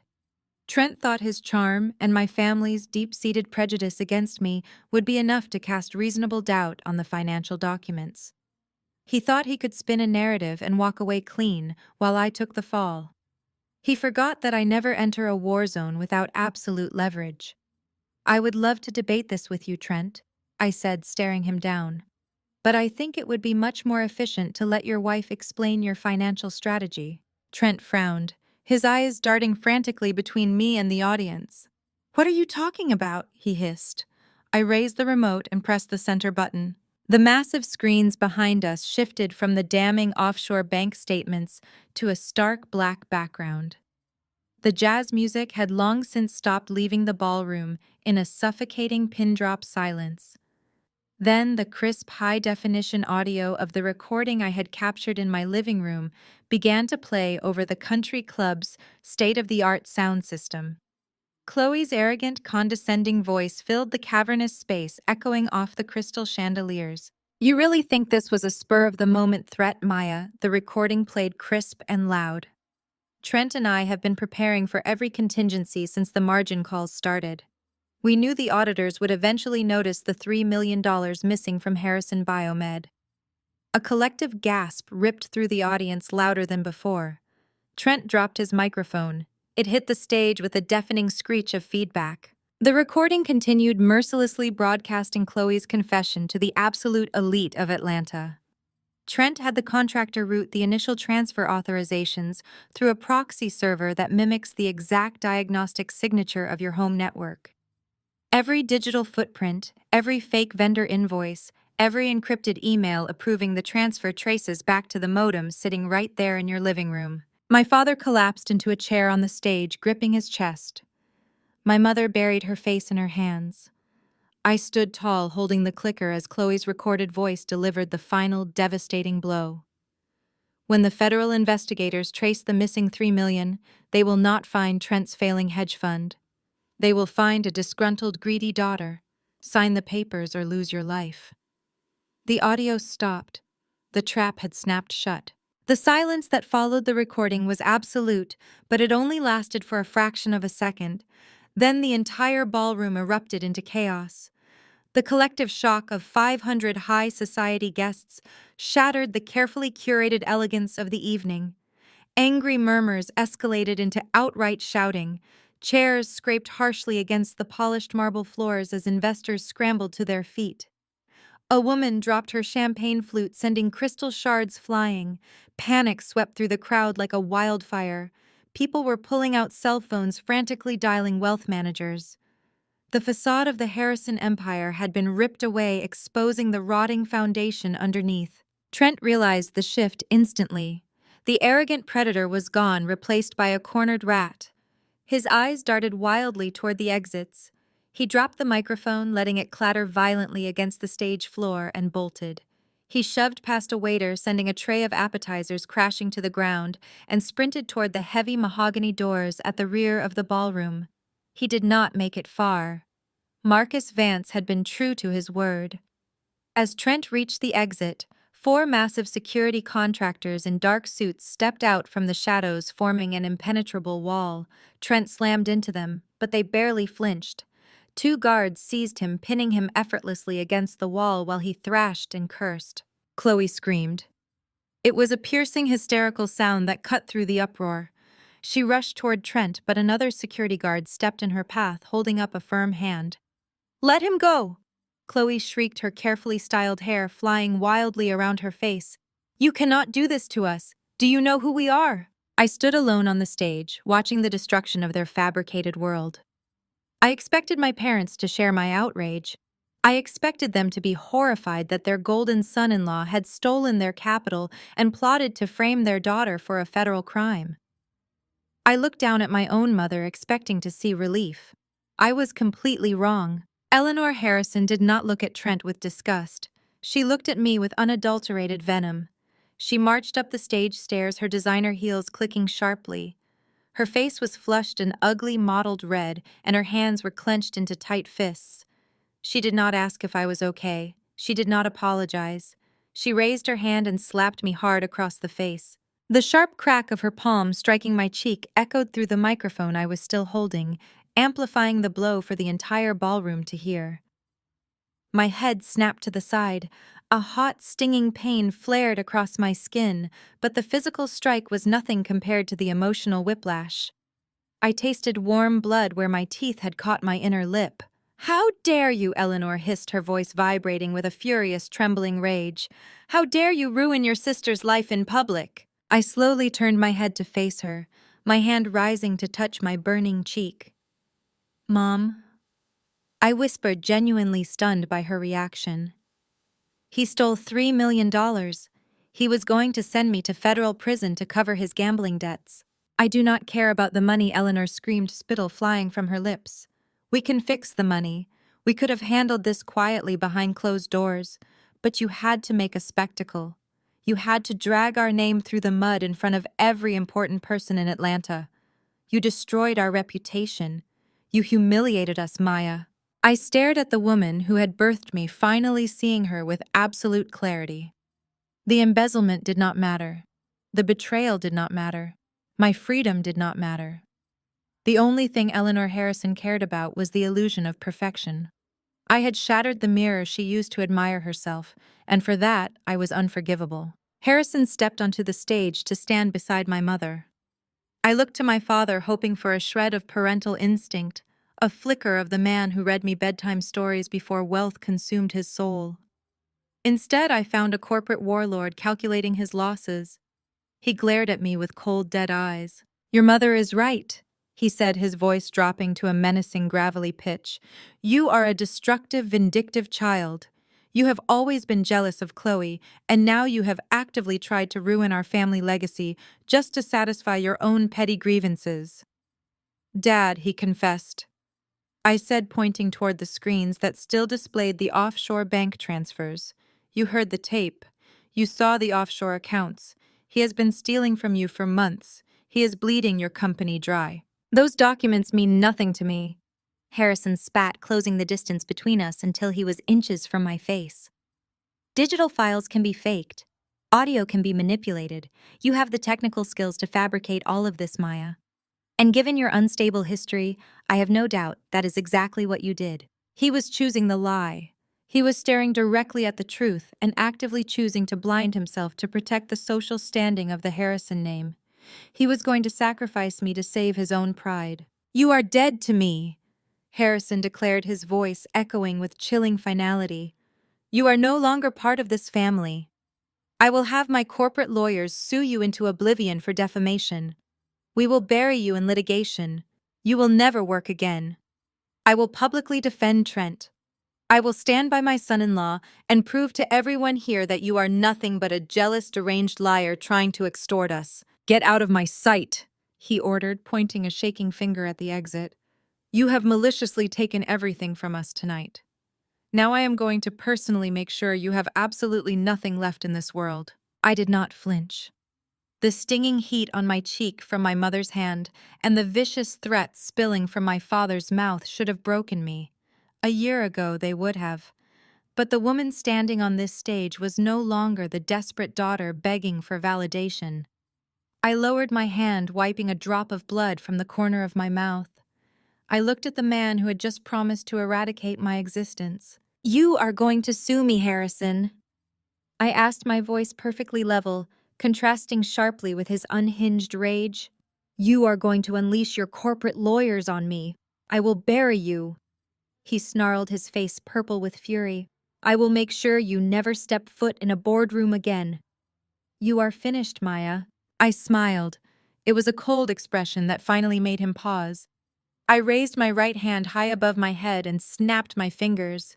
The sharp sound echoed through the microphone, cutting across the tense silence. I pointed directly toward the heavy mahogany doors at the rear of the venue. On cue, the massive doors swung open. They crashed against the walls with a resounding thud. The entire audience turned in unison as a highly coordinated team marched into the grand ballroom. There were 12 of them in total. In the front were 6 men and women wearing immaculate charcoal gray suits, moving with the predatory synchronicity of Apex Biotech's elite corporate litigation team. Flanking them were 6 federal agents wearing dark windbreakers, with the bright yellow letters of the Federal Bureau of Investigation emblazoned across their backs. The jazz quartet fled the stage. Guests scrambled, pressing against the tables to clear a path. Federal agents fanned out, blocking every exit point. 2 moved toward the security contractors taking custody of Trent. He began to hyperventilate as agents clamped steel handcuffs around his wrists. Chloe screamed, watching her husband being read his rights. My father stared at the approaching army in absolute bewilderment. His chest heaved as he pointed a shaking finger at the lead attorney ascending the stairs. What is the meaning of this? Harrison demanded, his voice cracking under the strain. Who are these people, Maya? Call security. Have them removed from my gala instantly. They are not leaving Dad, I replied calmly, handing my microphone to the lead attorney. And neither are you. The attorney adjusted his glasses and looked down at my father with clinical detachment. Harrison Wilson, he said, projecting his voice. I am lead counsel for Apex Biotech. We are here accompanying federal investigators regarding the wire fraud and embezzlement charges filed against your son-in-law, Trent. We are also here to formally serve you with notice regarding the status of your company. My father puffed out his chest, attempting to summon the ghosts of his former authority. You cannot serve me here, he barked. I am the chief executive officer of Harrison Biomed. I have a legal team that will tear you apart for trespassing. You will hear from my corporate counsel first thing tomorrow morning. I stepped forward, closing the distance between my father and me. You do not have any corporate lawyers left, Dad, I said, my voice dropping to a register that forced him to listen. Your entire legal department resigned at 4 o'clock this afternoon. His eyes widened, the absolute certainty in my voice finally piercing his armor of denial. What are you talking about? He stammered, looking frantically at my mother, who was now clutching the edge of the podium for physical support. Trent did not just steal $3 million, I explained, speaking slowly so every word landed with maximum impact. He used the company operating accounts as collateral for his offshore gambling debts. When the margin calls hit last week, he defaulted. The bank initiated an automatic sweep of your accounts today. As of 5 o'clock this afternoon, Harrison Biomed is officially bankrupt. Your accounts are frozen. Your payroll bounced. Your lawyers saw the writing on the wall and abandoned ship before the federal indictments dropped. Lies, my mother shrieked, pushing past my father. Eleanor was practically vibrating with denial. We are wealthy. We are an institution. We have trust funds and equity and estates. You cannot bankrupt us in a single afternoon. You bankrupt yourselves, I countered, staring at the woman who had slapped me. You handed the keys of your empire to a degenerate gambler because he fit your pristine social narrative better than your actual daughter did. You ignored the red flags because you were too busy taking country club photos. Harrison grabbed the podium, his knuckles turning white. His breathing was shallow and rapid. "No," he gasped, his eyes darting around the room at his peers who were watching his destruction with morbid fascination. "I will call the bank. I will leverage my personal assets. I will secure a bridge loan. I have friends in this very room who will float me the capital to squash this minor liquidity issue." He looked out at the audience, pleading silently, but the powerful men and women he had schmoozed all evening simply averted their gazes. No one invests in a sinking ship. "I will liquidate the estate if I have to," Harrison growled, turning his desperate fury back onto me. "I will sell everything. I will hire a defense firm from New York. I will sue you for orchestrating this panic. I will destroy you, Maya." I watched him flail a drowning man clinging to the illusion of a lifeline.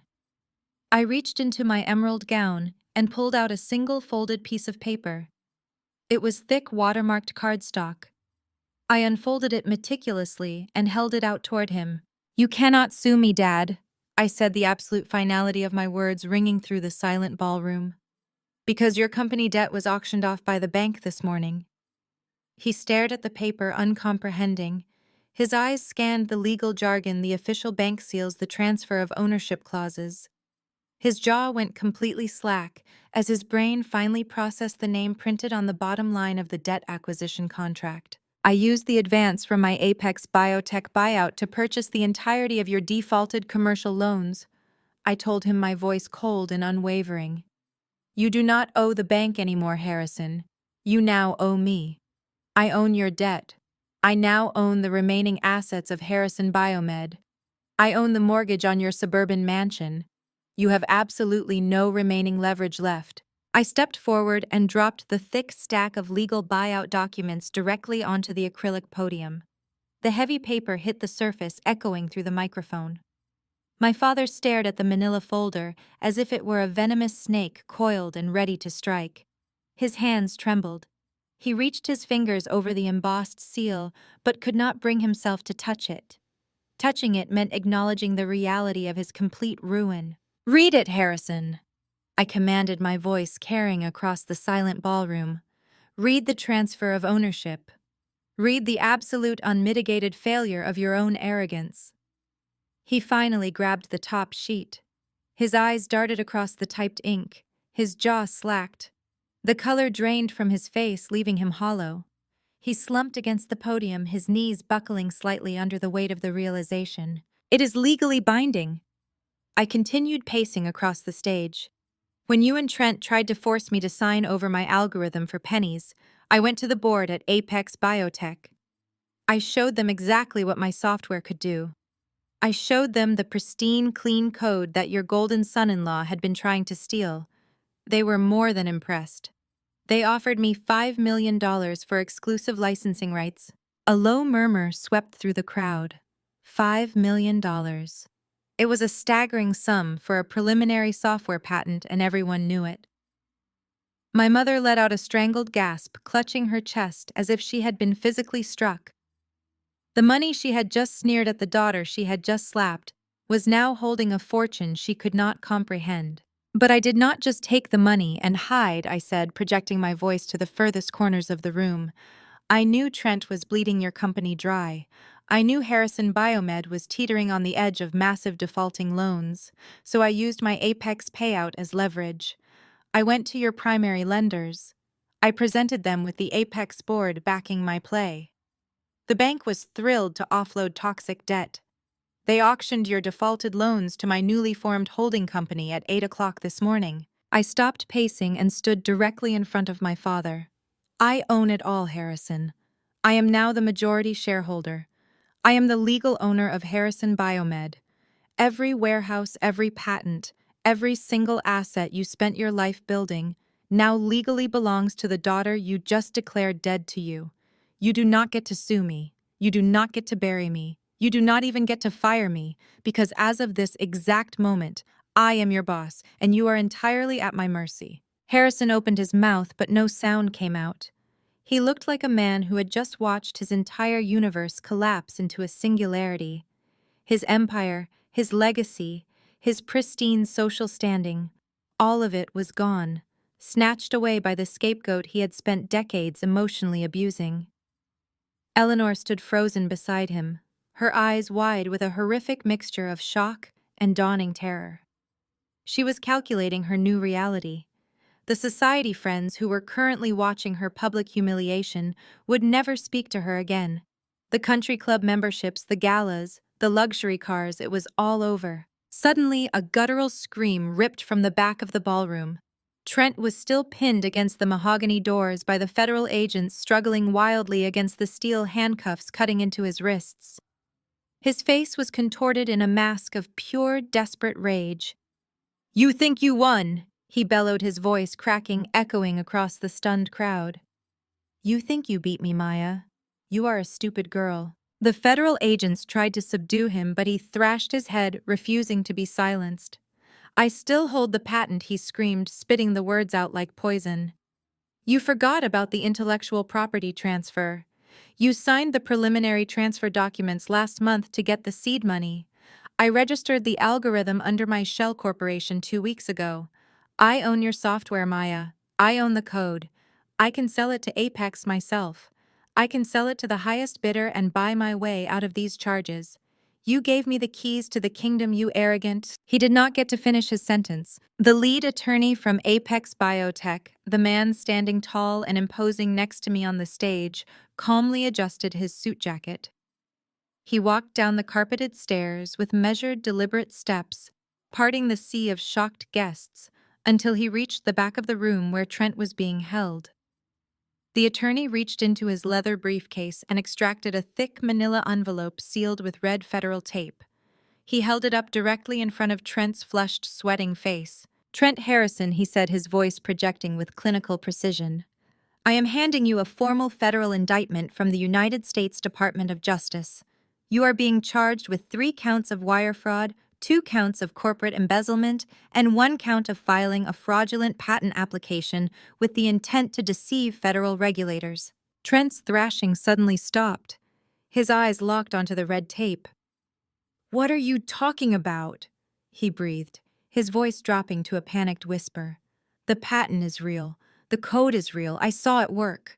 I leaned into the microphone on the stage, ensuring every single person in the ballroom heard my next words. "You saw exactly what I wanted you to see, Trent. I knew you were going to try to steal my work. I knew you were lazy. So I gave you decoy code. You registered broken software and used it for gambling debts. You handed the government proof of fraud. You own a paperweight and it just bought you 20 years in federal prison." The federal agents did not grant Trent a single second to process the monumental scale of his failure. The agent standing to his left gripped Trent by the shoulder, spinning him around with brutal efficiency. The sharp, metallic, ratcheting sound of the steel handcuffs locking into place echoed across the ballroom, slicing through the stunned silence of the crowd. Trent slumped forward. His legs seemed to lose all structural integrity. The arrogant golden boy of the Atlanta financial sector was instantly reduced to a hollow, trembling shell. He stared blankly at the floor as the lead agent began to recite his Miranda rights in a practiced, bored monotone. "You have the right to remain silent," the agent stated, his voice projecting clearly. "Anything you say can and will be used against you in a court of law." Chloe let out a guttural, tearing scream. The sound ripped from her throat, raw and hysterical. She scrambled forward, her expensive designer heels slipping on the polished marble floor. She lunged toward the federal agents, her hands outstretched, desperately trying to claw her husband away from their grip. "Let him go!"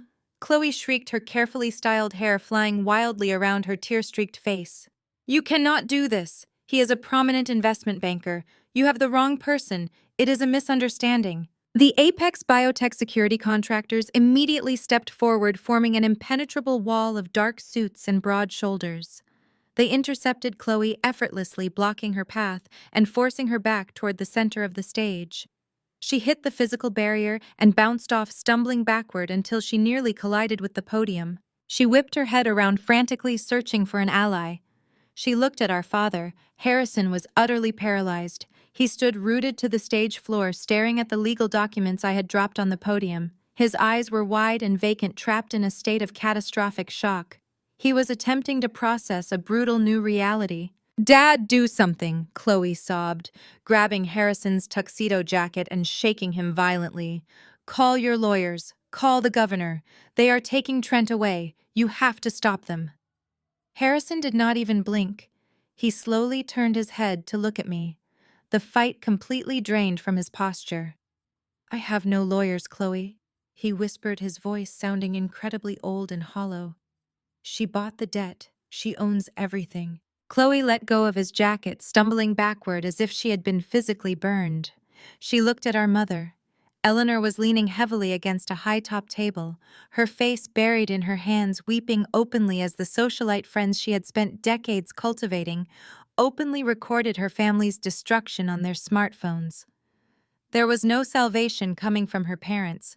Their power was a mirage that I had just successfully evaporated. Chloe turned her manic gaze back to me.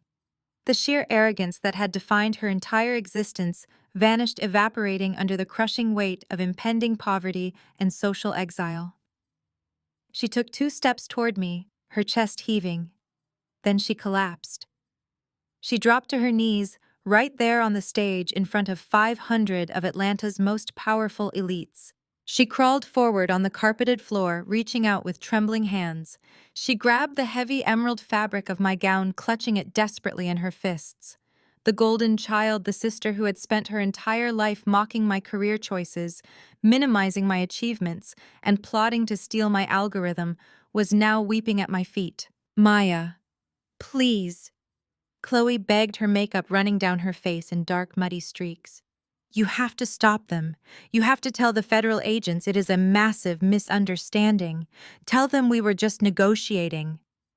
I looked down at her, keeping my posture completely rigid. "I am not negotiating, Chloe," I stated, my voice radiating a chilling calm. "I am executing a hostile takeover. And the federal government does not drop felony wire fraud charges just because you ask them nicely." The grand jury has already handed down the indictment, the lead Apex biotech attorney announced, stepping forward to clarify the legal reality. "The evidence of embezzlement, wire fraud, and fraudulent patent filing is irrefutable. Your husband will be held in federal custody pending his arraignment." Chloe ignored the attorney, her grip on my dress tightening. Her knuckles were white, her eyes wide with a frantic, feral panic. "You can fix this, Maya," she sobbed, burying her face against my knees. "You have the money now. You have the $5 million from Apex. You own Harrison Biomed. You can pay back the missing funds. You can make the auditors go away." She looked up at me, her face twisted in desperate pleading. "We can give you the company back. We will walk away. Just call off the federal agents. Give Trent his life back. Give me my life back. We are blood, Maya. You cannot do this to us. You cannot destroy your own family." I stared down at the woman gripping my dress. I thought about the years of casual cruelty. I thought about the family dinners where my parents praised Chloe's mediocre accomplishments while dismissing my relentless hard work. I thought about the recording playing in the ballroom proving that this woman had actively conspired to send me to a federal penitentiary simply to maintain her luxury lifestyle. They had never viewed me as family. They had viewed me as a resource to be exploited and a scapegoat to be sacrificed. I did not feel an ounce of pity. I felt absolute soaring clarity. I reached down and grabbed the fabric of my dress, firmly pulling it right out of her trembling hands. I took a deliberate step back, breaking physical contact with her entirely. "You said a vet degree was a waste, Chloe," I said, my voice echoing clearly over the microphone for the entire ballroom to hear. "Turns out I am just putting down rabid dogs." I turned my back on my sister, leaving her kneeling on the carpeted stage in a puddle of her own ruined tears. The microphone slipped from my fingers and landed on the acrylic podium with a dull, hollow thud. The silence in the grand ballroom was absolute and deafening. 500 of the most powerful people in Atlanta stood completely frozen, trapped in the gravitational pull of my family's public destruction. They were watching the spectacular implosion of the mighty Harrison dynasty in real time. I looked at the federal agents who were now hauling Trent toward the rear exit of the venue. His feet dragged against the polished floor, his expensive designer tuxedo rumpled and pathetic. He was no longer the brilliant financial prodigy they worshipped. He was just another common criminal caught in his own inescapable web of absolute arrogance and devastating greed. Then the wailing began. It was not Chloe. It was my mother. Eleanor stumbled forward, her carefully maintained facade of high society elegance shattering into a million jagged pieces right before my eyes. She lunged past my paralyzed father and grabbed my arm. Her perfectly manicured fingers dug into my skin with sudden bruising force. "Maya, you must stop this," she begged, her voice shrill and completely unrecognizable to me. "You are ruining us. You are ruining me. Where will I go? What will I tell the country club? My society friends are watching, Maya. You cannot take the family house. You cannot take the company. You cannot take my entire life." I looked down at her hand gripping my bare arm. It was the exact same hand that had slapped my face less than an hour ago, the same hand that had constantly pushed me away whenever I desperately sought a mother's gentle comfort. I reached over and peeled her trembling fingers off my skin one by one with pure clinical detachment. "You do not have any friends left, Eleanor," I said, my voice dropping to a low, steady register that cut through her hysteria. "Those people out there staring at you are not your friends. They are apex predators. They are corporate sharks. And right now they smell blood in the water. You purposefully chose status over your own flesh and blood, daughter. You chose a fraudulent golden boy over the person who actually built something real and lasting. You gladly traded your soul for country club memberships and exclusive gala invitations. Now you have absolutely nothing left. You bet everything on the wrong horse, and you lost your entire massive estate in a single night." "But I am your mother," she sobbed, sinking to the floor beside a weeping Chloe. Her heavy diamond necklace clattered loudly against the wooden stage. "You owe me respect, Maya. You owe this family your loyalty." I stepped down from the elevated stage, landing firmly on the ballroom floor. "Loyalty is earned," I replied, looking back at the two broken women sobbing on the stage and the hollow man standing mutely behind them. "You demanded blind obedience while offering me nothing but relentless cruelty. You gladly fed me to the corporate wolves for your own selfish vanity. Now the wolves are firmly at your door, and I am the only one holding the leash. Enjoy the devastating consequences of your toxic parenting, Eleanor." I turned away from the tragic scene on the stage and began to walk down the center aisle. The thick red carpet felt incredibly plush beneath my heels. The sea of shocked guests immediately parted before me. They stepped back, pressing tightly against the elegant dinner tables and chairs to clear a wide, unobstructed path. These were the elite power brokers of the city, the billionaires and politicians who had spent the entire evening kissing my father's ring and praising his supposed genius. Now they looked at me with a bizarre mixture of absolute terror and unvarnished respect. No one dared to speak a single word. No one dared to meet my gaze for more than a fleeting second. I was no longer the awkward veterinarian daughter they could casually dismiss. I was the undisputed apex predator in the room. I had just effortlessly dismantled a massive medical empire and orchestrated a federal takedown without breaking a sweat. I walked past the terrified executives who had openly sneered at my software presentation. I walked past the wealthy socialites who had whispered cruel jokes about my emerald dress. I kept my head high, my shoulders pulled back, my posture projecting absolute, unbreakable authority. With every single step I took away from that stage, I felt a heavy, invisible chain snapping. The decades of emotional abuse, the constant vicious gaslighting, the relentless, impossible demands for perfection, they were all finally falling away. I was actively shedding the suffocating heavy weight of the Harrison family name. The massive mahogany doors stood wide open at the end of the long aisle. The federal agents had already completely cleared the lobby area. I walked through the threshold, and pushed past the heavy glass double doors of the luxury hotel entrance. The cool, refreshing night air of Atlanta washed over me instantly, soothing the lingering heat of adrenaline. I stopped under the glowing portico and took a deep breath. My lungs expanded fully for what felt like the very first time in my entire life. The oppressive, toxic atmosphere of my childhood was finally permanently gone. I tasted sweet freedom, and it tasted exactly like a hard-fought victory. I stood on the pavement, letting the quiet, steady hum of the sleeping city replace the ringing, shocked silence of the ballroom. I was completely alone, but I had never felt less lonely in my existence. A sleek black town car pulled up. The driver opened the door. I smiled, stepping inside. My phone buzzed with an $8 billion merger text. My new empire was beginning. I told the driver to head directly toward the airport. I was going home. The dramatic confrontation between Maya and her family highlights a profound and often painful truth. Loyalty must be earned and shared. DNA is never a free pass for abuse. For years, Maya was cast as the family scapegoat, forced to endure the casual cruelty of a father who valued status over his daughter, and a sister who thrived on her marginalization.